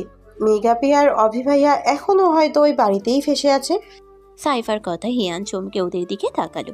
আলিশাকে ছেড়ে দিয়ে দ্রুত পায়ে এগিয়ে এসে সাইফার সামনে দাঁড়িয়ে অবাক কণ্ঠে জিজ্ঞেস করলো, ওরা আসেনি তো ওদের সাথে? সাইফা মাথাটা নিচু করে ফেলল। থমথমে মুখে ডানে বামে ঘাড় নাড়িয়ে না সূচক জবাব দিল। হিয়ান হাত দিয়ে কপাল চেপে ধরে আতঙ্কগ্রস্ত কণ্ঠে বলে উঠল, ও গড, এবার কি হবে? ওরা যদি মেঘের কোনো ক্ষতি করে ফেলে তখন কি হবে? এতক্ষণে সমস্ত স্বস্তির চিহ্ন হিয়ানের চোখ মুখ থেকে মুহূর্তের মধ্যে উধাও হয়ে গেল। ও মাথার চুল টানতে টানতে ছটফট শুরু করলো। এই মুহূর্তে ওর কি করা উচিত ও সেটাই বুঝে উঠতে পারল না। বাকিরা সবাই মাথা নিচু করে দাঁড়িয়ে হাঁসফাঁস করতে লাগলো। এর মধ্যেই লাল রঙের একটা গাড়ি এসে হিয়ানের গাড়ির ঠিক পাশেই থামলো। এত রাতে এই গ্রামের রাস্তায় গাড়ি আসার শব্দ শুনে হিয়ানরা সবাই উৎসুক দৃষ্টিতে সেদিকে তাকালো। গাড়ি থেকে আহান, আহির আর মিহিরকে নামতে দেখে ওদের সবার চোখ ছানাবাড়া হয়ে গেল। ওরা বুঝতে পারলো না আহানরা এখানে কিভাবে আসলো। ওদের তো এই মুহূর্তে এই জায়গায় আসার কথা না। কথাটা ভাবতে ভাবতে হিয়ান আহানদের দিকে এগিয়ে গেল। ব্যস্ত কণ্ঠে জিজ্ঞেস করলো, তোরা এখানে আসলি কিভাবে? আমরা এখানে আসি জানলি কিভাবে? হিয়ান কথাটা বলার সাথে সাথে আহান খপ করে ওর শার্টের কলার চেপে ধরল। তারপর দাঁতে দাঁত পিষ্ট করে বলল, কি ভেবেছিলে তোর এসব স্টুপিড মার্কে প্ল্যান করবি আর আমি কিচ্ছু জানতে পারবো না? তোর সাহস হলে কিভাবে এরকম একটা কাজ করার? হিয়ান কিছু বলতে যাবে তার আগেই সাইফা ছুটে এসে আহানের সামনে দাঁড়ালো। তারপর অপরাধীর ভঙ্গিতে বেতি ব্যস্ত হয়ে বলল, এখানে হিয়ান ভাইয়ার কোনো দোষ নাই ভাইয়া, সব দোষ আমাদের। যা করার আমরাই করেছি। সাইফার কথা শুনে আহান ছাড়া মেরে হিয়ানের কলার থেকে নিজের হাত ছাড়িয়ে নিল। হিয়ান হতাশার ভঙ্গিতে মাথা নিচু করে দাঁড়িয়ে রইল। এর মধ্যেই মিহির এসে নিজের শরীরে সর্বশক্তি দিয়ে সাইফার গালে একটা চড় মারল। সাইফার মনে হলো কেউ ওকে ফুটবলের মতো কিক দিয়ে এক দেশ থেকে অন্য দেশে পাঠিয়ে দিয়েছে। ওর মাথার মধ্যে ঝিমঝিম করা শুরু হয়ে গেল। সারিকা আর দিশা ভারত দৃষ্টিতে মিহিরের দিকে তাকালো। মিহিরের রাগ সম্পর্কে ওদের ভালো আইডিয়া আছে। মিহিরের চোখ মুখের অবস্থা দেখে ওরা ভালোই বুঝতে পারছে মিহির এবার ওদেরও ব্যান্ড বাজাবে। এসব ভাবতে না ভাবতেই সত্যি সত্যি মিহির এগিয়ে এসে দিশার গালে ঠাটিয়ে একটা চড় বসিয়ে দিল। দিশা গালে হাত দিয়ে কাঁদো কাঁদো ফেস করে মিহিরের দিকে তাকিয়ে বলল, আমাকে মারলি কেন? আমি কি করেছি? মিহির দিশার প্রশ্নের অ্যান্সার না দিয়ে সারিকার দিকে রক্তিম চোখে তাকালো। ওকে মারার জন্য দু কদম এগিয়ে আসতে নিতেই সারিকা দৌড়ে গিয়ে আহানের পিছনে লুকিয়ে পড়ল। তারপর পিছন থেকে আহানকে দু হাত দিয়ে শক্ত করে ঝাপটে ধরে ভারত কণ্ঠে বলল, আমাকে বাঁচাও ভাইয়া, না হলে মিহির ভাইয়া আমাকে মারবে। বিশ্বাস করো, আমি ইচ্ছে করে এসব করিনি। এই সব কিছু সাইফা আর মেগাপির প্ল্যান ছিল। আমার আর দিশাপুর এখানে কোনো দোষ নেই। ইনফ্যাক্ট আমরা তো এখানে আসতেও চাইনি। ওরা দুজন আমাদেরকে হুমকি দিয়ে জোর করে এখানে নিয়ে এসেছে। বলেছে ওদের কথা না শুনলে ওরা দুজন আমাকে আর দিশাপুকে প্রচুর মারবে। কথাটা বলে সারিকা বাচ্চাদের মতো ভ্যাব ভ্যাব করে কেটে দিল। আহান সারিকার হাত ধরে পিছন থেকে টেনে সামনে এনে ওকে এক হাতে জড়িয়ে ধরে নিজের সাথে মিশিয়ে নিল। তারপর আস্তে করে ওর গালে গড়িয়ে পড়া পানিটুকু মুছে দিতে লাগলো। সাইফার আগে দৃষ্টিতে সারিকার দিকে তাকালো। ওর ইচ্ছে করলো সারিকার পিছনে একটা লাথি মেরে ওকে পচা ডোবায় ফেলে দিতে। সারিকা এখনো ঠোঁট ফুলিয়ে ন্যাকা বাচ্চাদের মতো কাঁদছে, কারণ ও ভালো করেই জানে এই মুহূর্তে মিহিরের মারের হাত থেকে ওকে যদি কেউ বাঁচাতে পারে সেটা একমাত্র আহান। সারিকার এমন ন্যাকামি পনা দেখে সাইফা তেতে উঠল। রাগে ফোঁস করতে করতে এগিয়ে এসে বলল, মিথ্যা বলার আর জায়গা পাস না? সবার সামনে ভালো সাজার জন্য এখন ন্যাকামি করছিস? মিথ্যাবাদী ঢঙ্গিমে একটা। তুই তো আমাদের সাথে এই প্ল্যানে সামিল ছিলি। এসব কিছু তো তোরই প্ল্যান ছিল। নিজে সব প্ল্যান করে আমাদের ফাঁসিয়ে এখন সবার সামনে ভালো সাজতে লজ্জা করছে না তোর? শেমলেস কোথাকার। সাইফার কথা শুনে সারিকা একদম আকাশ থেকে পড়ল। ও কান্না থামিয়ে ড্যাব ড্যাব করে সাইফার দিকে তাকিয়ে রইল আর ভাবতে লাগলো কি পরিমাণ পোল্টিবাজ হলে নিজে ভুল করে অন্য একজন নির্দোষ ব্যক্তির ঘাড়ে এভাবে কেউ দোষ চাপিয়ে দিতে পারে। সারিকা সাইফার কথার প্রতিবাদ করতে যাবে তার আগে মিহির এসে আবারও সাইফার অন্য গালে আরেকটা চড় বসিয়ে দিল। আকস্মিক আক্রমণের জন্য সাইফা একেবারেই প্রস্তুত না থাকায় ধপাস করে রাস্তার উপরে বসে পড়ল। মিহির সাইফার হাত ধরে টেনে ওকে রাস্তা থেকে উপরে দাঁড় করালো। তারপর রাগে চেঁচিয়ে বলল, তোর লজ্জা করছে না এত করে বানিয়ে বানিয়ে মিথ্যা কথা বলতে? তোর কি মনে হয় আমরা ঘাসে মুখ দিয়ে চলি? আমরা জানি না এরকম উদ্ভট প্ল্যান কার মাথা থেকে বের হতে পারে আর কার পারে না। বেশি ওভার স্মার্ট হওয়ার চেষ্টা করিস না, ওকে? তোর প্রত্যেকটা রগে রগে যে শয়তান উদয় সেটা আমাদের খুব ভালো করে জানা আছে। মিহিরের কথা শুনে সাইফা ক্ষিপ্ত দৃষ্টিতে মিহিরের দিকে তাকালো। ওর ইচ্ছে করলো কটমট করে চিবিয়ে চিবিয়ে মিহিরের হাড্ডি মাংস সব গিলে ফেলতে। এর মধ্যে আহান অত্যন্ত গম্ভীর স্বরে বলে উঠল, স্টপ মিহির, এখানে আমি তোদের মারামারি করার জন্য নিয়ে আসিনি। Stay in your limit. আহানের কথা শুনে মিহির এক ঝটকায় সাইফার হাত ছেড়ে দিয়ে রাগে ফুসফুস করতে লাগলো। আহির এতক্ষণ চুপচাপ দাঁড়িয়ে সবটা দেখছিল। এবারে ও এগিয়ে এসে ব্রুকুচকে জিজ্ঞেস করলো, মেঘ কোথায়? ওকে তো দেখছি না। আর অভিব্রই বা কোথায়? অভিব্র তো বলেছিল ও নাকি তোদের সাথেই ফিরবে, তাহলে ও আসেনি? আহিরের কথা শুনে আহানের টনক নড়ল। ও আশেপাশে চোখ বুলিয়ে মেঘকে খুঁজতে লাগলো। আহান এখানে এসে মেঘকে দেখতে না পেয়ে প্রথমে ভেবেছিল মেঘ ওকে দেখে ভয় পেয়ে লুকিয়েছে, কারণ আকাজ কুকাজ করার পরে লুকিয়ে থাকাটা মেঘের পুরনো অভ্যাস। কিন্তু তাই বলে তো ওর এতক্ষণ লুকিয়ে থাকার কথা না।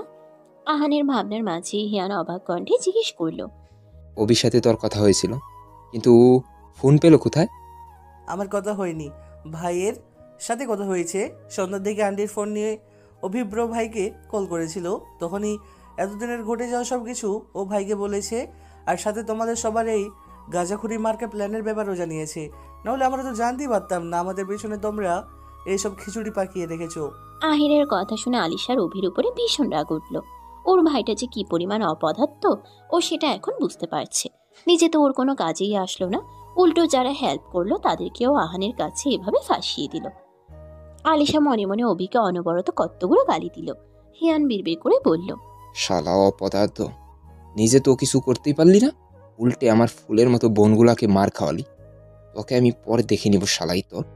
নেহাত আজকে ঝামেলায় ফেসে গেছি দেখে তুই বেঁচে গেলি, নাহলে তোকে আমি আজকে এখানেই মেরে ধান খেতে পুঁতে ফেলে রাখতাম। হিয়ানের বিড়বিড় করে বলা কথার মধ্যে আহির আবারও জিজ্ঞেস করলো, কি হলো? কিছু জিজ্ঞাসা করছি তো তোমাদের, চুপ করে দাঁড়িয়ে আছো কেন সবাই? মেঘ কোথায়? কথাটা বলে আহির উচ্চস্বরে মেঘের নাম ধরে ডাকতে লাগলো। মুহূর্তেই সবার চোখে মুখে অন্ধকার নেমে আসলো। হিয়ান একটা শুকনো ঢোক গিলে বলল। আহির থমকে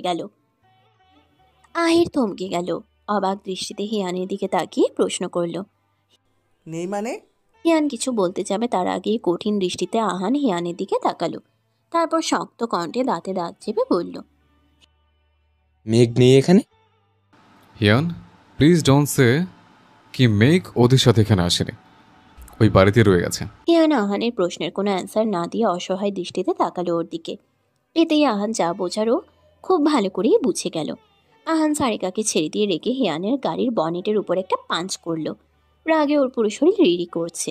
মেয়ের তড়িৎ গতিতে এগিয়ে এসে হিয়ানের সামনে দাঁড়িয়ে ব্যগ্র কণ্ঠে জিজ্ঞেস করলো, মেঘ কি সত্যি ওখানে রয়ে গেছে?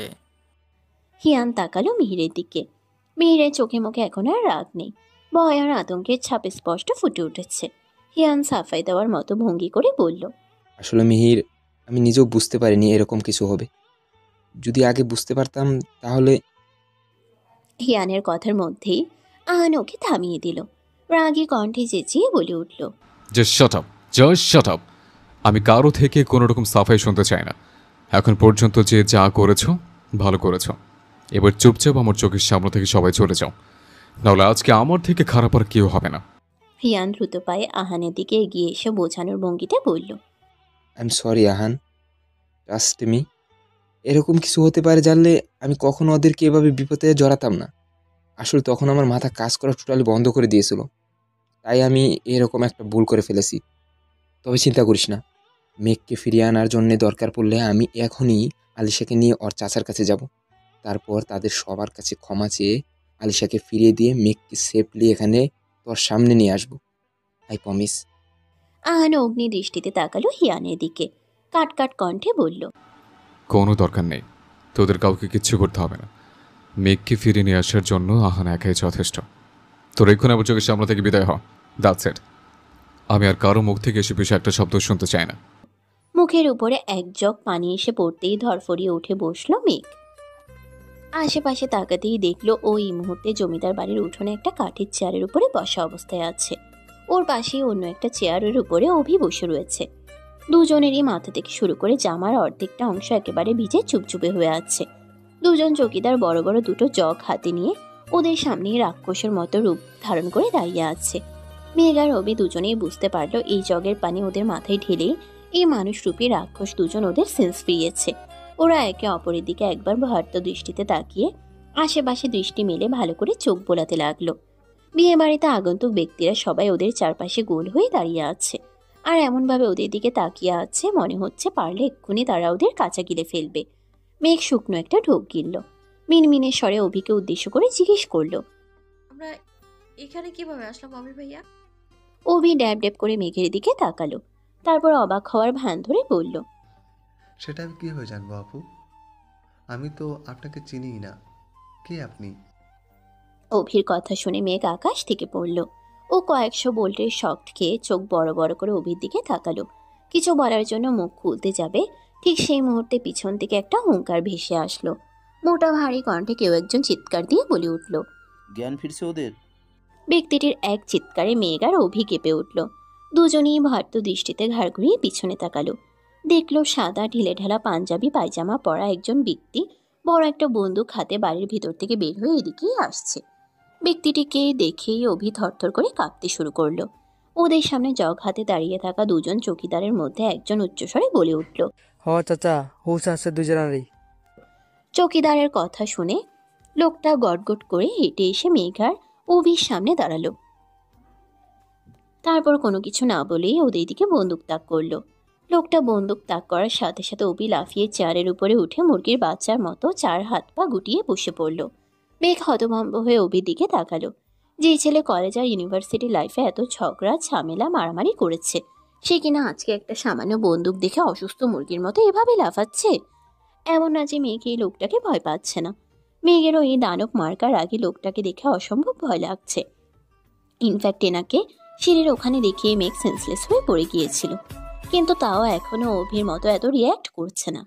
অভির চোখ মুখে যে অবস্থা হয়েছে তাতে মেঘের মনে হচ্ছে যে কোনো সময় অভি ভয়ের চোটে প্যান্ট ভিজিয়ে ফেলতে পারে। মেঘের এসব ভাবনার মধ্যেই সামনে দাঁড়িয়ে থাকা লোকটা দাঁতে দাঁত চেপে বলে উঠল, আলিশা কোথায় আছে? তাড়াতাড়ি বল, না হলে দুজনকে আমি এখনই গুলি করে মারবো। লোকটা কথাটা বলার সাথে সাথে অভি নিষ্পাপ বাচ্চাদের মতো ফেস করে ফেললো। তারপর একদম কিচ্ছু না জানার ভান করে বলল, আলিশা কোথায় আছে সেটা আমরা কিভাবে জানবো চাচু? ওর তো সন্ধ্যায় বিয়ে হওয়ার কথা ছিল, এখন তো ওর শ্বশুরবাড়ি থাকার কথা, তাই না? খবরদার, আমার সামনে একদম নাটক করবি না। আমি জানি আলিশার বাড়ি থেকে পালানোর পিছনে তোরই হাত রয়েছে। তখন তুই গুদাম ঘরে সিঁড়িতে দাঁড়িয়ে এই মেয়েটাকে যা যা বলছিস সব স্পষ্ট শুনেছি আমি। শেষের কথাটা মেঘকে উদ্দেশ্য করে বললেন উনি। মেঘ ফাঁকা একটা ঢোক গিলে অভির দিকে তাকালো, কিন্তু অভির মধ্যে কোনো ভাবান্তর হলো না। ও আগের মতোই মুখভঙ্গি করে মেঘের দিকে তাকালো, এমন একটা ভাব করলো যেন মেঘকেও চিনেই না, জীবনে কখনো ওকে দেখেও নি। অভি ব্রুকুচকে মেঘকে উদ্দেশ্য করে জিজ্ঞেস করলো, আপনি কে আপু? আর আমি আপনাকে কখন কি বললাম? আমি কি আপনাকে চিনি? মেঘ হা হয়ে অভির দিকে তাকিয়ে রইল। অভি দৃষ্টি ঘুরিয়ে ওর চাচুর দিকে তাকিয়ে বলল, বিশ্বাস করো চাচু, আমি এসবের কিচ্ছু জানি না। ইনফ্যাক্ট আমি এই মেয়েটাকেও চিনি না, ওনাকে আমি এই মাত্র এখানে দেখলাম। অভির কথা শুনে মেঘের গেল মেজাজ খারাপ হয়ে। ওর আগে দৃষ্টিতে অভির দিকে তাকিয়ে দাঁত কটমট করে বলল, কি মৃত্যুক ছেলে রে বাবা। আঙ্কেল, আপনি ওর একটা কথাও বিশ্বাস করবেন না। ও যা বলেছে সব মিথ্যা। আলিশা আপুকে পালাতে ওই সাহায্য করেছে। ও সব কিছুর পেছনে ওর হাত। মেঘের কথা শুনে অভি আতঙ্কগ্রস্ত হয়ে ওর চাচুর দিকে তাকালো। তিনি রেগে বোম হয়ে বন্দুকের নলটা অভির বুকে চেপে ধরলেন। তারপর সিংহের মতো গর্জন করে বললেন, মেয়েটা যা বলছে সেটা কি সত্যি অভি? অভি এক লাফে চেয়ারের উপরে উঠে দাঁড়িয়ে গেল। ঝটপট এক হাতের তালু ওর মন্টুলাল চৌধুরীর মাথায় রেখে প্রতিজ্ঞা করার মতো করে বলল, বিশ্বাস করো চাচু, আমার ডাকাত বংশের দিব্যি, আমি এসবের কিছু জানতাম না। মেঘ চেয়ার থেকে উঠে দাঁড়িয়ে গেল, দাঁতে দাঁত চেপে মন্টুলাল চৌধুরীর উদ্দেশ্যে বলল, এভাবে ও মুখ খুলবে না আঙ্কেল। আপনি একটা বাঁশ দিয়ে ওর পেছনে কয়েক ঘা দিন, দেখবেন সুরসুর করে সব বলে দিয়েছে। মেঘের কথা শুনে সত্যি সত্যি মন্টুলাল চৌধুরীর বন্দুকের মাথার অংশ দিয়ে অভির পিছনে জোরে একটা বাড়ি মারল। সাথে সাথে অভি চেয়ারের উপর থেকে মুখ থুবড়ে মাটিতে উপর হয়ে পড়ে গেল। গ্রামের মানুষজন সব উচ্চস্বরে হেসে উঠলেন। মেঘ পাশ থেকে ফোড়ন কেটে বলল, একটাতে হবে না আঙ্কেল, আরো কয়েকটা দিন। মেঘের কথা শুনে মন্টুলাল চৌধুরী আবারও অভিকে মারার জন্য উদ্যত হতেই অভি এক লাফে দাঁড়িয়ে গেল। তারপর একটা ভৌ দৌড় দিয়ে উঠোনের এক প্রান্তে থাকা বড় মোটা আম গাছটার নিচে গিয়ে দাঁড়ালো। ওকে ধরার জন্য চৌকিদারেরাও ওর পিছনে পিছনে দৌড় দিল, কিন্তু তারা ওর কাছে পৌঁছানোর আগেই ও লাফিয়ে আম গাছে উঠে সেই গাছের মগডালে বসে পড়ল। তারপর মেয়েকে উদ্দেশ্য করে চেঁচিয়ে বলতে লাগলো, মেঘের বাচ্চা ঘষাটি বেগম, নিজে এইসব প্ল্যান করে এখন আমাকে ফাঁসাতে চাইছিস? তোর বিয়ে হবে না বেয়াদব মেয়ে, তুই সিঙ্গেল অবস্থায় পটল তুলবি, তারপর সারা জীবন বটগাছের উপরে বসে সিঙ্গেল পেতনি হয়ে ঠ্যাং দোলাবি। এটা আমার মতো নিঃস্বাপ এক বাচ্চা ছেলের অভিশাপ। মন্ডুলাল চৌধুরী পড়ে গেলেন মহা কনফিউশনে। উনি অভির কথা বিশ্বাস করবেন নাকি মেঘের কথা বিশ্বাস করবেন সেটাই বুঝে উঠতে পারলেন না। তাই এবার সন্দিহান দৃষ্টিতে মেঘের দিকে তাকালেন। মেঘ ওনার দৃষ্টির মানে বুঝতে পেরে উনি কিছু জিজ্ঞেস করার আগেই সাফাই দেওয়ার ভঙ্গিতে বলল, ওর কথা একদম বিশ্বাস করবে না আঙ্কেল। দেখলেনই তো একটু আগেই ও বললো ও নাকি আমাকে চিনতেই পারছে না, অথচ এইমাত্র ও আপনার সামনেই আমার নাম ধরে ডাকলো। যদি ও আমাকে নাই চেনে তাহলে ও আমার নামটা জানলো কিভাবে বলুন তো? ঠিক বলছো, সব নষ্টের গুলো হচ্ছে ওই ছেলেটা। ওর মধ্যে যত ভেজাল আছে, আমারই ভুল হয়েছে। কেন যে আজকে ওকে রুম থেকে বের করার অনুমতি দিলাম?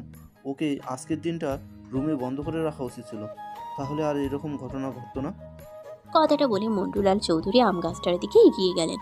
মেঘও মিচকি একটা হাসি দিয়ে ওনার পিছনে পিছনে গেল। উনি গাছের নিচে গিয়ে দাঁড়িয়ে অভিকে উদ্দেশ্য করে হুমকির স্বরে বললেন, এখনো সময় আছে অভি, গাছ থেকে তাড়াতাড়ি নাম আর বল আলিশা কোথায় আছে, না হলে কিন্তু তোর কপালে আজকে দুঃখ আছে। গাছ থেকে নামলেও আমার কপালে দুঃখ আছে, আর গাছে থাকলেও আমার কপালে দুঃখ আছে। নিচে নেমে কপালে দুঃখ আনার চেয়ে এখানে বসে থাকা অবস্থায় দুঃখ আনাটাই আমার কাছে মঙ্গলজনক। তাই আপাতত পৃথিবী উল্টে গেলেও আমি গাছ থেকে নামছি না। ভালো কথার ছেলে ও না আঙ্কেল। আপনি বরং ওর পাছায় একটা গুলি করে দিন, দেখবেন এমনিতেই ধপাস করে নিচে পড়ে গেছে। মেঘকে ফিসফিস করে কথা বলতে দেখে অভি চিল্লিয়ে বলে উঠল, এই ঘষাটি বেগমের কোনো কথা শুনো না চাচু, ইতিহাস সাক্ষী।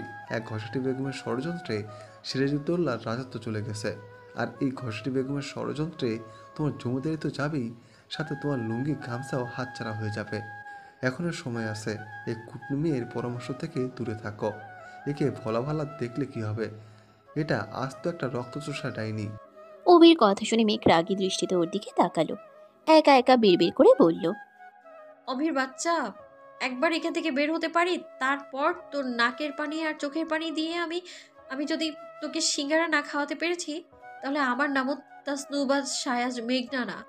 অভি নানান কথা বলে মন্টুলাল চৌধুরীকে বোঝানোর চেষ্টা করছে, কিন্তু উনি ওর একটা কথাও কানে তুলছে না, বরং অভির কথা শুনে ওনার রাগের মাত্রা তরতর করে বেড়ে যাচ্ছে। মেঘ পাশে দাঁড়িয়ে ঠোঁট চেপে মিচকি হাসছে আর মজা নিচ্ছে।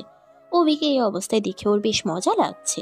মন্টুলাল চৌধুরী এবার অতিরিক্ত রেগে বন্দুকের নল আবার অভির দিকে তাক করলেন। তারপর ভারী কণ্ঠে হুঙ্কার দিয়ে বললেন, আমি শেষবারের মতো বলছি অভি, 5 সেকেন্ডের মধ্যে তুই গাছ থেকে নিচে সমস্ত সত্যিটা আমাদের সবাইকে বলে দিবি, না হলে আজকে তোর সাথে ঠিক কী কী ঘটবে সেটা তুই আন্দাজ করতে পারছিস না। কথাটা বলে মন্টুলাল চৌধুরী রক্তিম চোখে অভির দিকে তাকাতেই বাড়ির মেন গেট দিয়ে একটা লাল রঙের গাড়ি এসে বাড়ির বাউন্ডারির ভিতরে প্রবেশ করলো। গাড়ির শব্দ কর্ণগোচর হতেই সবাই কৌতূহল নিয়ে সেদিকে তাকালো। মন্টুলাল চৌধুরী ব্রকুচকে বন্দুকটা নামিয়ে সেদিকে এগিয়ে গেলেন। একে একে গাড়ির দরজা খুলে 3 জন সুদর্শন ছেলে গাড়ি থেকে নেমে মন্টুলাল চৌধুরীর সামনে এসে দাঁড়ালো। মেঘ আহানদের এই মুহূর্তে এখানে দেখে শুকনো ঢোক গিলল। আহান মেঘের দিকে তীক্ষ্ণ দৃষ্টিতে এক নজর তাকিয়ে মন্টুলাল চৌধুরীর দিকে এগিয়ে আসলো। ঠোঁটের কোণে মুচকি হাসির রেখা ঝুলিয়ে বেশ সুন্দর করে মন্টুলাল চৌধুরীর উদ্দেশ্যে সালাম দিল। উনিও ভদ্রতা বজায় রেখে সেই সালামের উত্তর দিলেন। তারপর কপালে ভাঁজ ফেলে জিজ্ঞেস করলেন, তোমরা কারা? তোমাদের চিনলাম না। আমাকে আপনি চিনবেন না আঙ্কেল, আমার নাম আহান। আমি আর অভি কলেজ লাইফ থেকে একে অপরের বেস্ট ফ্রেন্ড। অভির বেস্ট ফ্রেন্ড কথাটা শুনে মন্টুলাল চৌধুরীর কপালে চিন্তার শুকনো ভাঁজ পড়ল। উনি আহানকে কিছু জিজ্ঞেস করতে যাবেন, তার আগে আহান অনুনয়ের ভঙ্গিতে বলে উঠল, আঙ্কেল, আপনি যদি কিছু মনে না করেন তাহলে আমি কি আপনার সাথে একান্তে একটা কথা বলতে পারি? বেশি সময় নিব না, শুধুমাত্র 10 মিনিট সময় দিলেই হবে। প্লিজ আঙ্কেল, না করবেন না। আমি অনেক আশা নিয়ে শুধুমাত্র আপনার সাথে কথা বলার জন্য অত দূর থেকে এখানে এসেছি। আহানের কথা বলার এমন নমনীয় ভঙ্গিতে মধ্যেই মন্টুলাল চৌধুরীর হৃদয় ছুঁয়ে গেল। উনি মুগ্ধ দৃষ্টিতে তাকিয়ে রইলেন সামনে দাঁড়িয়ে থাকা অতি মাত্রার সুদর্শন যুবকটির দিকে। আহানের এইটুকু কথাটা শুনে ওনার মনে হলো এই ছেলেটির মনটাও ওর চেহারার মতোই সৌন্দর্যতে পরিপূর্ণ। উনি আহানকে চোখ দিয়ে ইশারা করে ওনার সাথে বাড়ির ভিতরে যাওয়ার জন্য বললেন। আহানও গুটি গুটি পায়ে ওনাকে অনুসরণ করে ওনার পিছু পিছু যাওয়ার জন্য পা বাড়ালো। ওনারা ভেতরে যেতেই অভি এক লাফে গাছ থেকে নেমে মিহির আর আহিরের দিকে এগিয়ে আসলো। তারপর ফোঁস করে একটা স্বস্তির নিঃশ্বাস ফেলে বলল, থ্যাংক গড ভাই, তোরা সঠিক সময় এখানে এসেছিস, না হলে আজকে ওই লাল ডাকাত নির্ঘাত আমার উপরে যাওয়ার টিকিট কনফার্ম করে দিত। মেঘ গটগট করে এগিয়ে এসে অভির সামনে দাঁড়ালো। তারপর দাঁতে দাঁত পিষে বলল, ভালোই হতো, তোমার মতো একটা অপদার্থের এই পৃথিবীতে বেঁচে থাকার তো কোনো অধিকার নেই। শুধুমাত্র তোমার জন্য আমার এত সুন্দর একটা সাজানো প্ল্যান নষ্ট হয়ে গেছে, আর আমি তোমার খচ্চর চাচার জালে ফেসে গেছি। তখন যদি তুমি ওভাবে এসে চিৎকার না দিতে, তাহলে আমিও এতক্ষণে আলিশা আপুদের সাথে পগার পার হয়ে যেতাম। মেঘের কথার প্রতি উত্তরে অভি কিছু বলতে যাবে তার আগে আহির ফিচেল হেসে বলে উঠল, চিন্তা করিস না, তোকে পগার পার করার লোক এখানে এসে গেছে, একটু ধৈর্য ধর শুধু।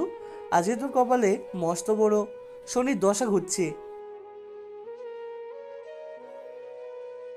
রাত মোটামুটি 12টা বাজে। মেন সড়ক দিয়ে দ্রুত গতিতে গাড়ি ছুটে চলেছে শহরের উদ্দেশ্যে। আহান এক মনে ড্রাইভিং করে যাচ্ছে। চোখে মুখে তার রাগী ভাব স্পষ্ট। ড্রাইভিং সিটের পাশের সিটে অভি বেঘুরে ঘুমোচ্ছে।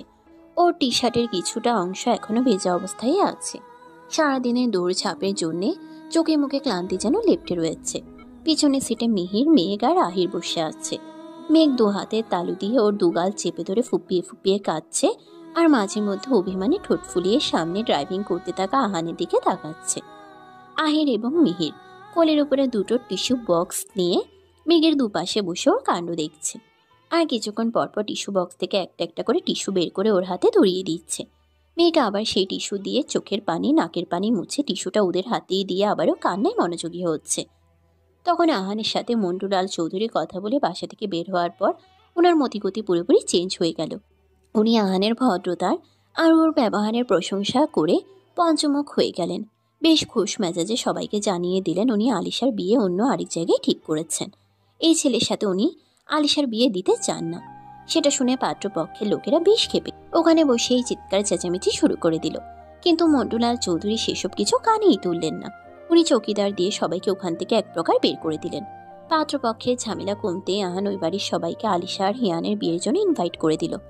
মন্টুলাল চৌধুরী জানালেন উনি সবাইকে নিয়ে অবশ্যই আসবেন।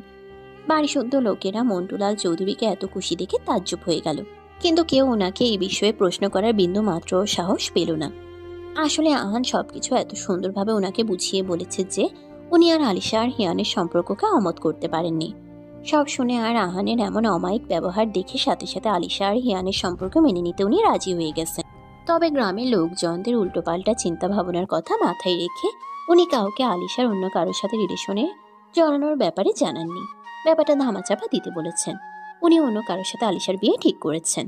আহান সবাইকে আগামীকাল সন্ধ্যার অনুষ্ঠানে আসার জন্য ইনভাইট করে ওনাদের থেকে বিদায় নিয়ে গাড়ির দিকে আসার জন্য রওনা দেয়। এর মধ্যে মেঘ ছুটে এসে আহানের হাত ধরে টেনে নিয়ে ওকে বাড়ির বাউন্ডারির বাইরে খানিকটা অন্ধকার জায়গায় নিয়ে আসে। তারপর চোখে মুখে বিস্ময় আর একরাশ কৌতূহল নিয়ে জিজ্ঞেস করে, মেঘ, আপনি ওই রাগী লোকটাকে এত সহজে রাজি কিভাবে করালেন? ওনাকে দেখে তো মনে হচ্ছে উনি খুব সহজেই আলিশা আপু আর হিয়ান ভাইয়ের সম্পর্কটা মেনে নিতে রাজি হয়ে গেছে। এরকম একটা মিরাক্কেল কিভাবে ঘটলো বলুন তো? আহান এমনিতেই মেঘের উপর ভয়ঙ্কর রেগেছিল। তারপর মেঘের এমন প্রশ্নে ওর রাগটা মাথা চাড়া দিয়ে উঠল। ও কোনো কিছু না বলেই ঠাস ঠাস করে মেঘের দুগালে দুটো চড় বসিয়ে দিল। ঘটনার আকস্মিকতায় মেঘ পুরো হতভম্ব হয়ে দুগালে হাত দিয়ে দাঁড়িয়ে রইল। আহান ওর দিকে অগ্নি দৃষ্টিতে এক নজর তাকিয়ে গটগট করে হেঁটে গাড়ির দিকে চলে গেল। ঘটনাটা কি ঘটেছে সেটা ভালো করে বোঝার জন্য মিহির, রাহির আর অভি ছুটে মেঘের কাছে আসলো। ওরা মেঘকে কিছু জিজ্ঞেস করতে যাবে, তার আগেই মেঘ ভ্যাঁ ভ্যাঁ করে কেঁদে দিল। তখন থেকে ও দুগালে হাত দিয়ে ননস্টপ শুধু কেঁদেই যাচ্ছে। ওর ফ্যাচফ্যাচানির কান্না শুনতে শুনতে অভি গাড়িতে উঠে ঘুমিয়েও পড়েছে, কিন্তু তাও ওর কান্না থামার নাম নিচ্ছে না। যখনই কান্নার গতি একটু কমে আসছে তখনই ও অভিমানী দৃষ্টিতে একবার আহানের দিকে তাকাচ্ছে, আর সাথে সাথে আহানের দেওয়া থাপ্পড় দুটোর কথা মনে করে ওর কান্নার গতিবেগ আগের তুলনায় আরও বৃদ্ধি পাচ্ছে। মেঘের এই ননস্টপ রেডিও দেখতে দেখতে আহির আর মিহিরেরও এখনো ঘুম চলে এসেছে। ওরা দুজন গালে হাত দিয়ে এক মনে মেঘের দিকে তাকিয়ে ঘুমে ঢুলছে, আর কিছুক্ষণ পরপরই হাই তুলছে। সামনে থেকে আহান ড্রাইভিং করতে করতে বিরক্তি ভরা কর্কশ কণ্ঠে বলে উঠল, মেহের, অনেকক্ষণ যাবৎ কিন্তু এই ফ্যাচ শব্দ সহ্য করে যাচ্ছে। এখনো সময় আছে, ওকে ডিসকাস্টিং ফ্যাচানি বন্ধ করতে বল, নাহলে কিন্তু আমি ওকে গাড়ি থেকে রাস্তায় পাশে ডোবায় ছুঁড়ে মারবো। আহান কথাটা বলার সাথে সাথে মেঘ আরো জোরে কান্না শুরু করলো। আহিন দ্রুত এক হাত দিয়ে মেঘের মুখ চেপে ধরে ওকে বুকের সাথে মিশিয়ে নিল। তারপরেও মেঘের কান্না বন্ধ হলো না। আহির মেঘের কানের কাছে মুখ নিয়ে চাপা স্বরে বলল, আর কাঁদিস না বুনু, এতক্ষণ তো অনেক কাঁদলি, এবার অন্তত কান্নাটা অফ কর, না হলে দেখা যাবে আহান ভাই তো তোর সাথে আমাদেরকে ছুঁড়ে ডোবাই ফেলে দিয়েছে। ভাইকে তো ভালো করে চিনিস, মেজাজ খারাপ হলে যা ইচ্ছা তাই করে। মেঘ অশ্রুসিক্ত চোখে ঠোঁট উল্টে তাকালো আহিরের দিকে। দেখলো আহিরা অসহায় দৃষ্টিতে ওর দিকেই তাকিয়ে আছে। কোনোরকম শব্দ না করে আহিরের বুকে মুখ গুজে গুটিসুটি মেরে বসে রইল। মনে মনে সিদ্ধান্ত নিল দুনিয়া এদিক থেকে ওদিকে চলে গেলেও আহান যতক্ষণ ওকে সরি না বলবে ততক্ষণে ও আহানের সাথে একটা কথাও বলবে না। ইনফ্যাক্ট আহানের মুখ পর্যন্ত দেখবে না। দুপুর 2:30 বাজে। মীরা রহমান মেঘের রুমের বাইরে দাঁড়িয়ে 10 মিনিট যাবৎ চিৎকার চেঁচামেচি করে যাচ্ছে, কিন্তু ভিতর থেকে মেঘ কোনো রকম রেসপন্স করছে না। এত ডাকাডাকি করার পরেও মেঘ কোনো উত্তর না দেওয়ায় মীরা রহমানের মেজাজ তুঙ্গে উঠে গেল। উনি ইচ্ছা মতো মেঘকে বকতে শুরু করলেন। মায়ের চিৎকার শুনে মিহির ওর রুম থেকে বের হয়ে মীরা রহমানের সামনে দাঁড়ালো। নাক মুখ কুচকে জিজ্ঞেস করলো, হোয়াট হ্যাপেন মাম, এত চেঁচাচ্ছেন কেন? মীরা রহমান বিরক্তি ভরা দৃষ্টিতে তাকালেন মিহিরের দিকে। দগদগে মেজাজ নিয়ে বললেন, ভালোই ভালোই তোমার বোনকে রুম থেকে বের হতে বলো মিহির, না হলে কিন্তু আমি আজকে ওর দরজায় আগুন লাগিয়ে দেব, বলে দিলাম। কেন, কি হয়েছে? মিহিরের প্রশ্নে মীরা রহমান তেলে বেগুনে জ্বলে উঠলেন। খিটখিটে কণ্ঠে বললেন, কি হয়েছে জানো না? কি হয়েছে? কালকে ও এত বড় একটা কাণ্ড করে আসলো। আলিশার বাড়ির লোকদের মান সম্মান, আমাদের মান সম্মান সব ডুবিয়ে রেখে আসলো। আর এসে থেকে এখনো পর্যন্ত দরজা বন্ধ করে বসে আছে। সকাল থেকে এতবার ডাকছি, তাও দরজা খুলছে না। আমার কথা শোনার কোনো প্রয়োজনই মনে করছে না। এত বড় বেয়াদব হয়ে গেছে ও। কোথায় তোমাদের মান সম্মান ডুবেছে মম, বরং ও যা করছে তাতে সবার উপকারী হয়েছে। হিয়ান ব্রো আর আলিশার লাইফটা নষ্ট হওয়া থেকে বেঁচে গেছে। এসব নিয়ে শুধু শুধু ওকে ব্লেম না করে পজিটিভলি ব্যাপারটা ভাবো আর খুশি খুশি বিয়ে বাড়িতে চলে যাও। সেখানে হয়তো সবাই তোমার জন্য অপেক্ষা করছে। সেখানে যাওয়ার জন্যই তোমার বোনকে ডাকছি। আমি তো সেই কখন রেডি হয়ে গেছি, কিন্তু তোমার বোন বের হবেন, তারপর তো ওনাকে নিয়ে ওখানে যাব। উনি তো বের হবার নামই নিচ্ছেন না। মেয়ের ফোঁস করে একটা নিঃশ্বাস ফেলল, কোমরে 2 হাত দিয়ে শান্ত কণ্ঠে বলল, মেঘকে নিয়ে তোমাকে ভাবতে হবে না, তুমি যাও, আমি ওকে নিয়ে আসছি। মীরা রহমান আর কিছু বললেন না। বিরক্তি ভরা দৃষ্টিতে এক পলক মিহিরের দিকে তাকিয়ে ওখান থেকে গট গট করে হেঁটে নিচে চলে গেলেন। মেঘ খাটের সাথে হেলান দিয়ে পা ভাঁজ করে বসে আছে। ওর সামনেই মিহির পা ঝুলিয়ে খাটের উপরে বসে ব্রুকুচকে ওর দিকেই তাকিয়ে আছে। মেঘের ফোনে অনবরত একটা নম্বর থেকে কল এসেই যাচ্ছে। এতক্ষণ মেঘ ফোন সাইলেন্ট করে রাখলেও এখন ফোনের ভাইব্রেট করার শব্দে ওর প্রচন্ড বিরক্ত লাগছে। ও ফোনের স্ক্রিনের দিকে বিরক্তির দৃষ্টিতে এক নজর তাকালো। সেখানে আহান ভাই নামটা স্পষ্ট জলজল করছে। নামটা দেখা মাত্রই মেঘের গা পিত্তি জ্বলে গেল। ও ফোনটা দ্রুত হাতে নিয়ে সব জায়গা থেকে ওই নম্বরের ব্যক্তিকে ব্লক করে দিল। তারপর ফোনটা বিছানার একপাশে ছুরি মেরে রাগে ফুঁসতে লাগলো। মেহের পুরোটা সময় চুপচাপ বসে মেঘের এসব কর্মকাণ্ড দেখে চিন্তিত কণ্ঠে জিজ্ঞেস করলো, আচ্ছা কি হয়েছে? আহান ভাই কি কালকে থেকে কিছু বলেছে? এরকম কেন করছিস? আর বিয়েতেই বা যেতে চাইছিস না কেন? মেঘ এতক্ষণ মুখ ঘুরিয়ে অন্যদিকে তাকিয়েছিল। মিহিরের কথা শুনে ও প্যাঁচার মতো ফেস করে মিহিরের দিকে তাকালো। তারপর ঝাঁঝালো কণ্ঠে বলল, ইচ্ছে করছে না তাই যেতে চাইছি না। এমন তো না যে আমি না গেলে ওদের বিয়েটাই হবে না। আমাকে ছাড়াও তো ওখানে অনেক লোক আছে, তোমরাও আছো। তোমরা যাও, বিয়ে খেয়ে এসো। তাও আমায় কেউ ডিস্টার্ব করো না প্লিজ। মিহির স্থির দৃষ্টিতে তাকালো মেঘের দিকে। মেঘকে দেখেই বোঝা যাচ্ছে ও কোনো কিছু নিয়ে ভীষণ চটে আছে। না হলে সহজে এরকম ভাবে কথা বলার মেয়ে মেঘ না। মিহির একটু এগিয়ে এসে মেঘের একদম সামনাসামনি এসে বসলো। তারপর নরম কণ্ঠে জিজ্ঞেস করলো, এভাবে রেগে থাকলে আমি কিভাবে বুঝবো বলতো? আচ্ছা আহান ভাই তোকে বকেছে, তুই কি তার উপর রেগে আছিস? মিহির কথাটা বলার সাথে সাথে মেঘ গরম তেলের মতো ছ্যাত করে উঠল। খানিকটা উচ্চস্বরে চিল্লিয়ে বলল, কে আহান ভাই? আর উনি আমাকে বকবেনি বা কোন সাহসে? আর আমি ওনার উপরে রেগেই বা থাকবো কোন দুঃখে? অসভ্য একটা লোক, আমি চিনিই না ওনাকে। মেঘের কথা বলার ধরন দেখে মিহিরের যা বোঝার ও বুঝে গেল। ওর মনে পড়ে গেল গতকাল রাতে যখন মেঘ আহানের সাথে কথা বলার জন্য ওকে টেনে নিয়ে গিয়েছিল, তারপর থেকেই ও কান্নাকাটি শুরু করে দিয়েছিল।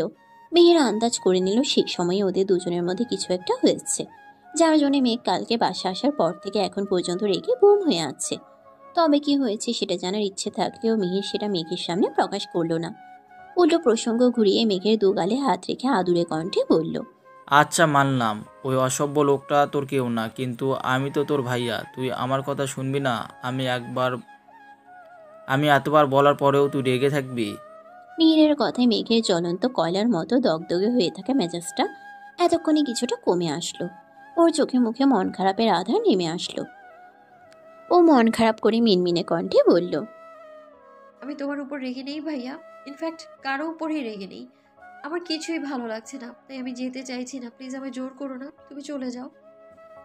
মিহির বুঝলো টনিকে কাজ হয়েছে, তাই আগে থেকেও আরেকটু আদুরে স্বরে বলল, এরকম করে না বনু, তুই না আমার ছোট্ট একটা পাখি, ভাইয়ার একটা কথা শুনবি না? বল, তুই তো জানিস তোকে ছাড়া একা একা কোথাও গেলে আমার মন খারাপ হয়ে যায়। আমি একদম হাসি খুশি থাকতে পারি না। তুই কি চাস তোর জন্য আজকে পুরোটা সময় আমি মন খারাপ করে বসে থাকি? প্লিজ শোনা বনু আমার, চল আমার সাথে, আর মন খারাপ করে থাকিস না প্লিজ। মেঘের আর না বলার সুযোগ হলো না। মিহিরের কথায় ওর সমস্ত রাগ অভিমান নিমিষেই গলন্ত বরফের পানির মতো শীতল হয়ে গেল। ও মিহিরকে জড়িয়ে ধরে শান্ত স্বরে বলল, তুমি বাইরে গিয়ে ওয়েট করো, আমি রেডি হয়ে আসছি। বিকাল 4টার মতো বাজে। মেঘ হিয়ানদের বাসার দোতলার করিডোরের রেলিংয়ের উপরে হাত দিয়ে দাঁড়িয়ে আছে। নিজের ড্রয়িং রুমে বসে মন্টুলাল চৌধুরীর সাথে সারিকা, সাইফা, দিশা সহ আলিশার আরও অনেক কাজিনরা মিলে জমিয়ে আড্ডা দিচ্ছে। আসলে গতকাল ওরা কিভাবে কি করে আলিশাকে ওই বাড়ি থেকে নিয়ে এসেছে সেটাই সাইফা মন্টুলাল চৌধুরীকে বলছে।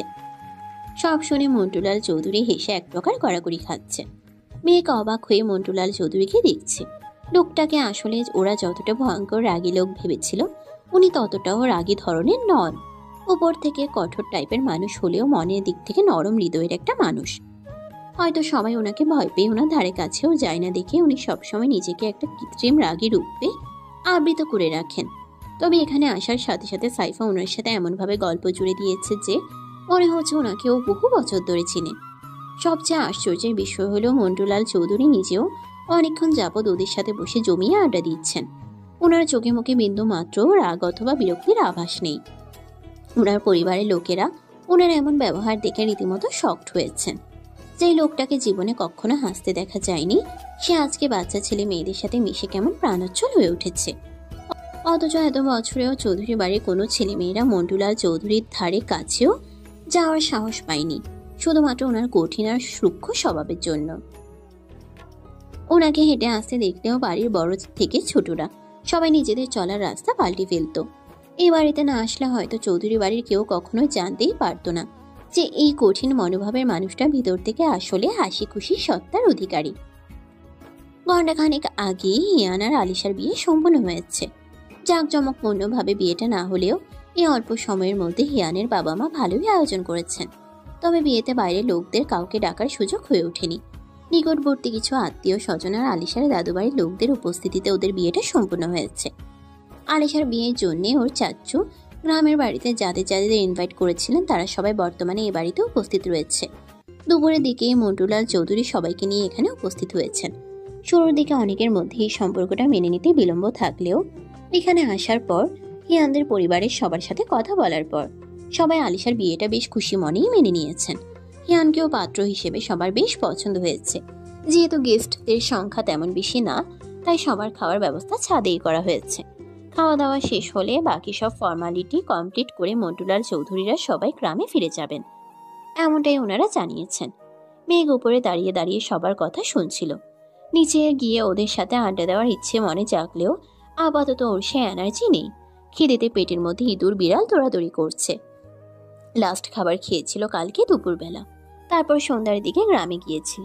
আর সেখানে আহানের থাপ্পড় খাওয়ার পর বাসে এসে রাতে সেই যে রুমের দরজা বন্ধ করেছে এরপর আর বের হয়নি।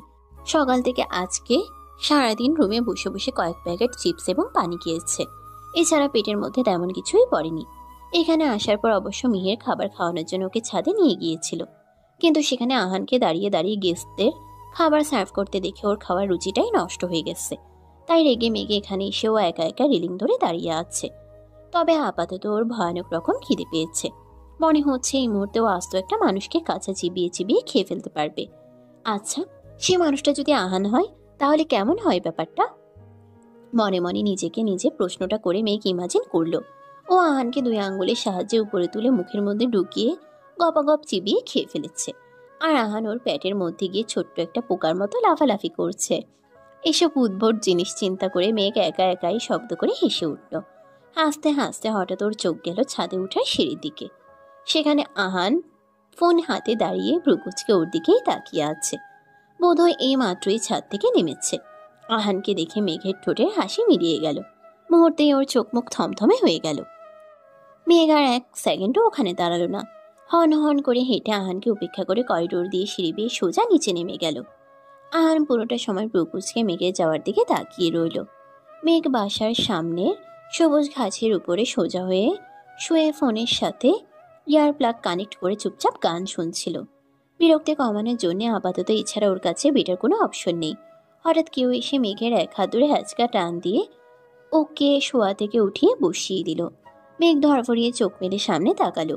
দেখলো ওর সামনে আহির দাঁড়িয়ে আছে। মেঘ বুকে থুতু দিয়ে বিরক্তি ভরা কণ্ঠে বলল, এরকম কেন করলি? মুখ নেই তোর, ডাক দিতে পারলি না? আহির কোমরে হাত দিয়ে সরু দৃষ্টিতে তাকালো মেঘের দিকে, তারপর মুখ বাঁকিয়ে বলল, কানে যে 2টো লাউড স্পিকারের গুঁজে রেখেছিস তাতে আমি কেন?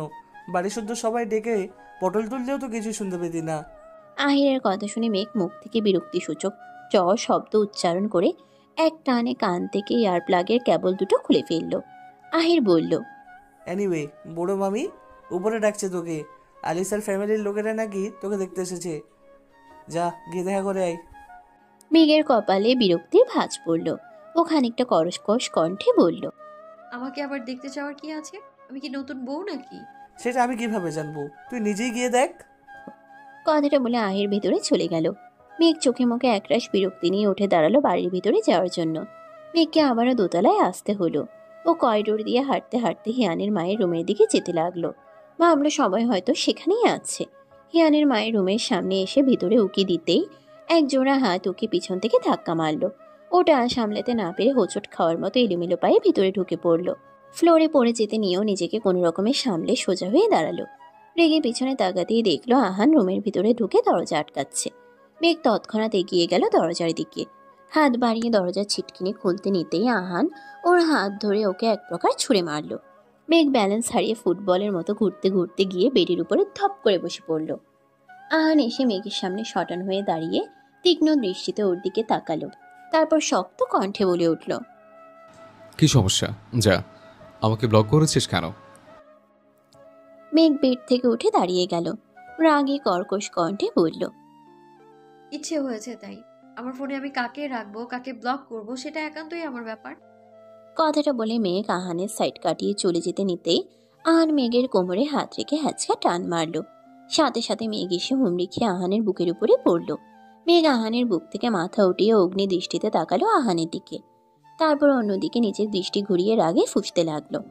আহান মুচকি হেসে বলল, এত রাগ আমার প্রতি?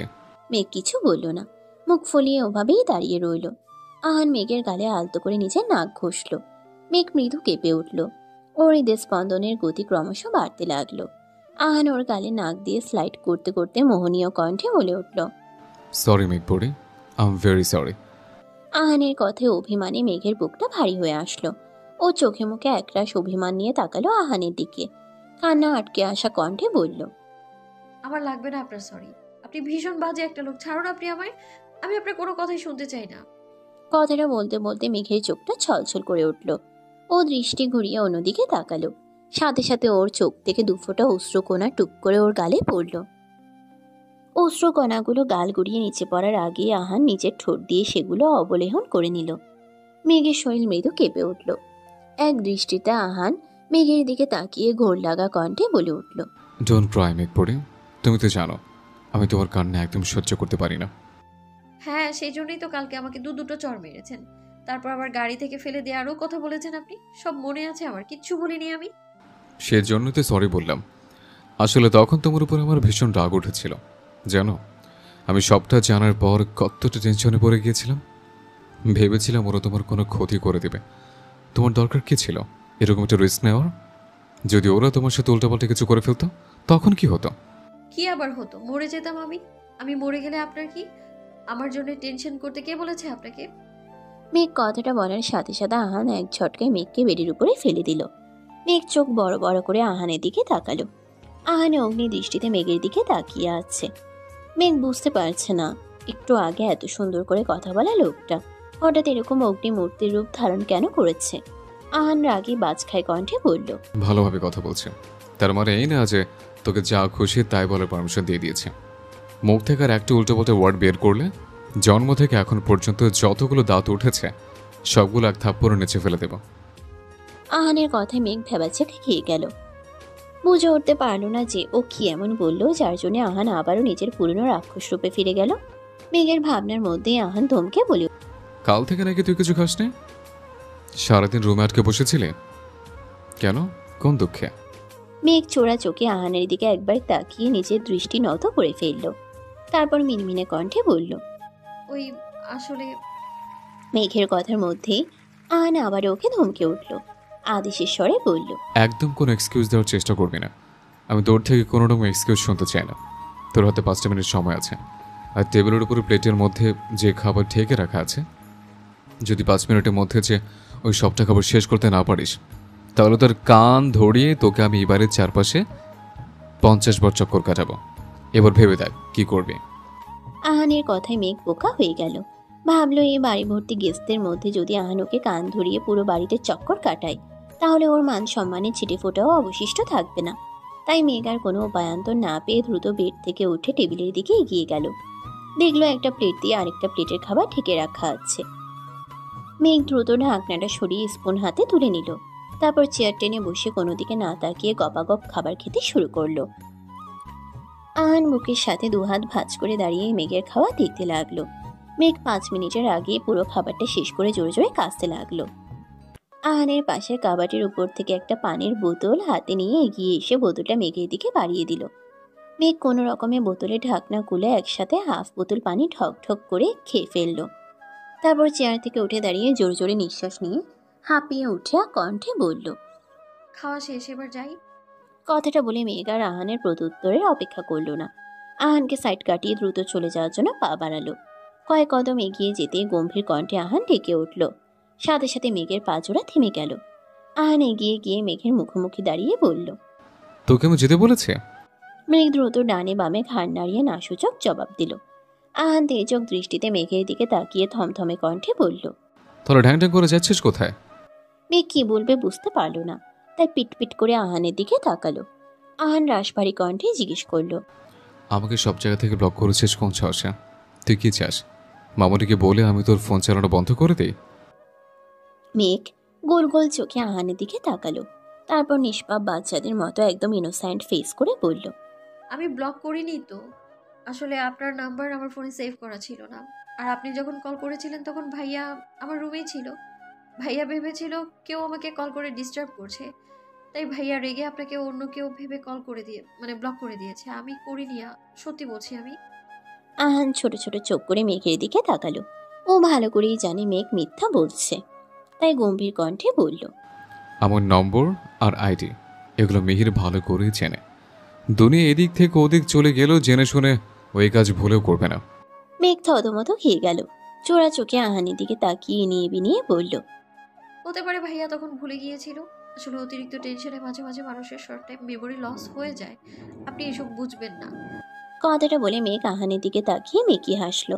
কিন্তু আহানের মধ্যে কোনো ভাবান্তর হলো না। ও তীক্ষ্ণ দৃষ্টিতে মেঘের দিকে তাকিয়ে রইল। মেঘ বাহানা দেওয়ার জন্য আরো কিছু বলতে যাবে, তার আগে আহান কঠিন স্বরে বলে উঠল, 1 মিনিটের মধ্যে যে সব জায়গা থেকে আমাকে আনব্লক করবি, তারপর ফেসবুকে আমাকে ফ্রেন্ড রিকোয়েস্ট পাঠাবে। আর আমি আজকে সারাদিনে যতগুলো মেসেজ তোকে পাঠিয়েছি সেই সবগুলো রিপ্লাইতে আমাকে 50 বার করে সরি লিখে সেন্ড করবে।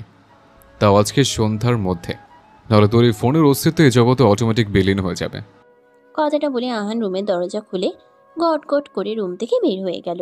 মেঘ হতাশাগ্রস্ত হয়ে ধপ করে বেডের উপরে বসে পড়ল। মনে মনে নিজেকে অনবরত গালি দিতে লাগলো। কেন যে তখন শুধু শুধু আহানকে অ্যাটিটিউড দেখিয়ে নিজের বিপদ নিজেই ডেকে আনতে গেল কে জানে। বেচারা কত সুইট করে ওর সাথে কথা বলছিল। আরও বেশি ভাব নিতে গিয়ে উল্টে এখন নিজের পায়ে নিজেই কুড়াল মারল। এইসব ভেবে মেঘ ধপাস করে বেডের উপরে চিটপটাং হয়ে শুয়ে পড়ল। তারপর কাঁদো কাঁদো কণ্ঠে নিজেকে নিজেই ধমকে বলে উঠল, সবসময় বেশি পাকনামো করতে চাস না। এখন দেখ কেমন লাগে, অসভ্য এসছে পাকা মেয়ে একটা। অবশেষে গল্পটা শেষ হয়ে গেল। গল্পটা আপনাদের কেমন লেগেছে সেটা কিন্তু কমেন্টে বলতে ভুলবেন না। আর দেখা হবে তাড়াতাড়ি নতুন একটা গল্প নিয়ে। সমাপ্ত।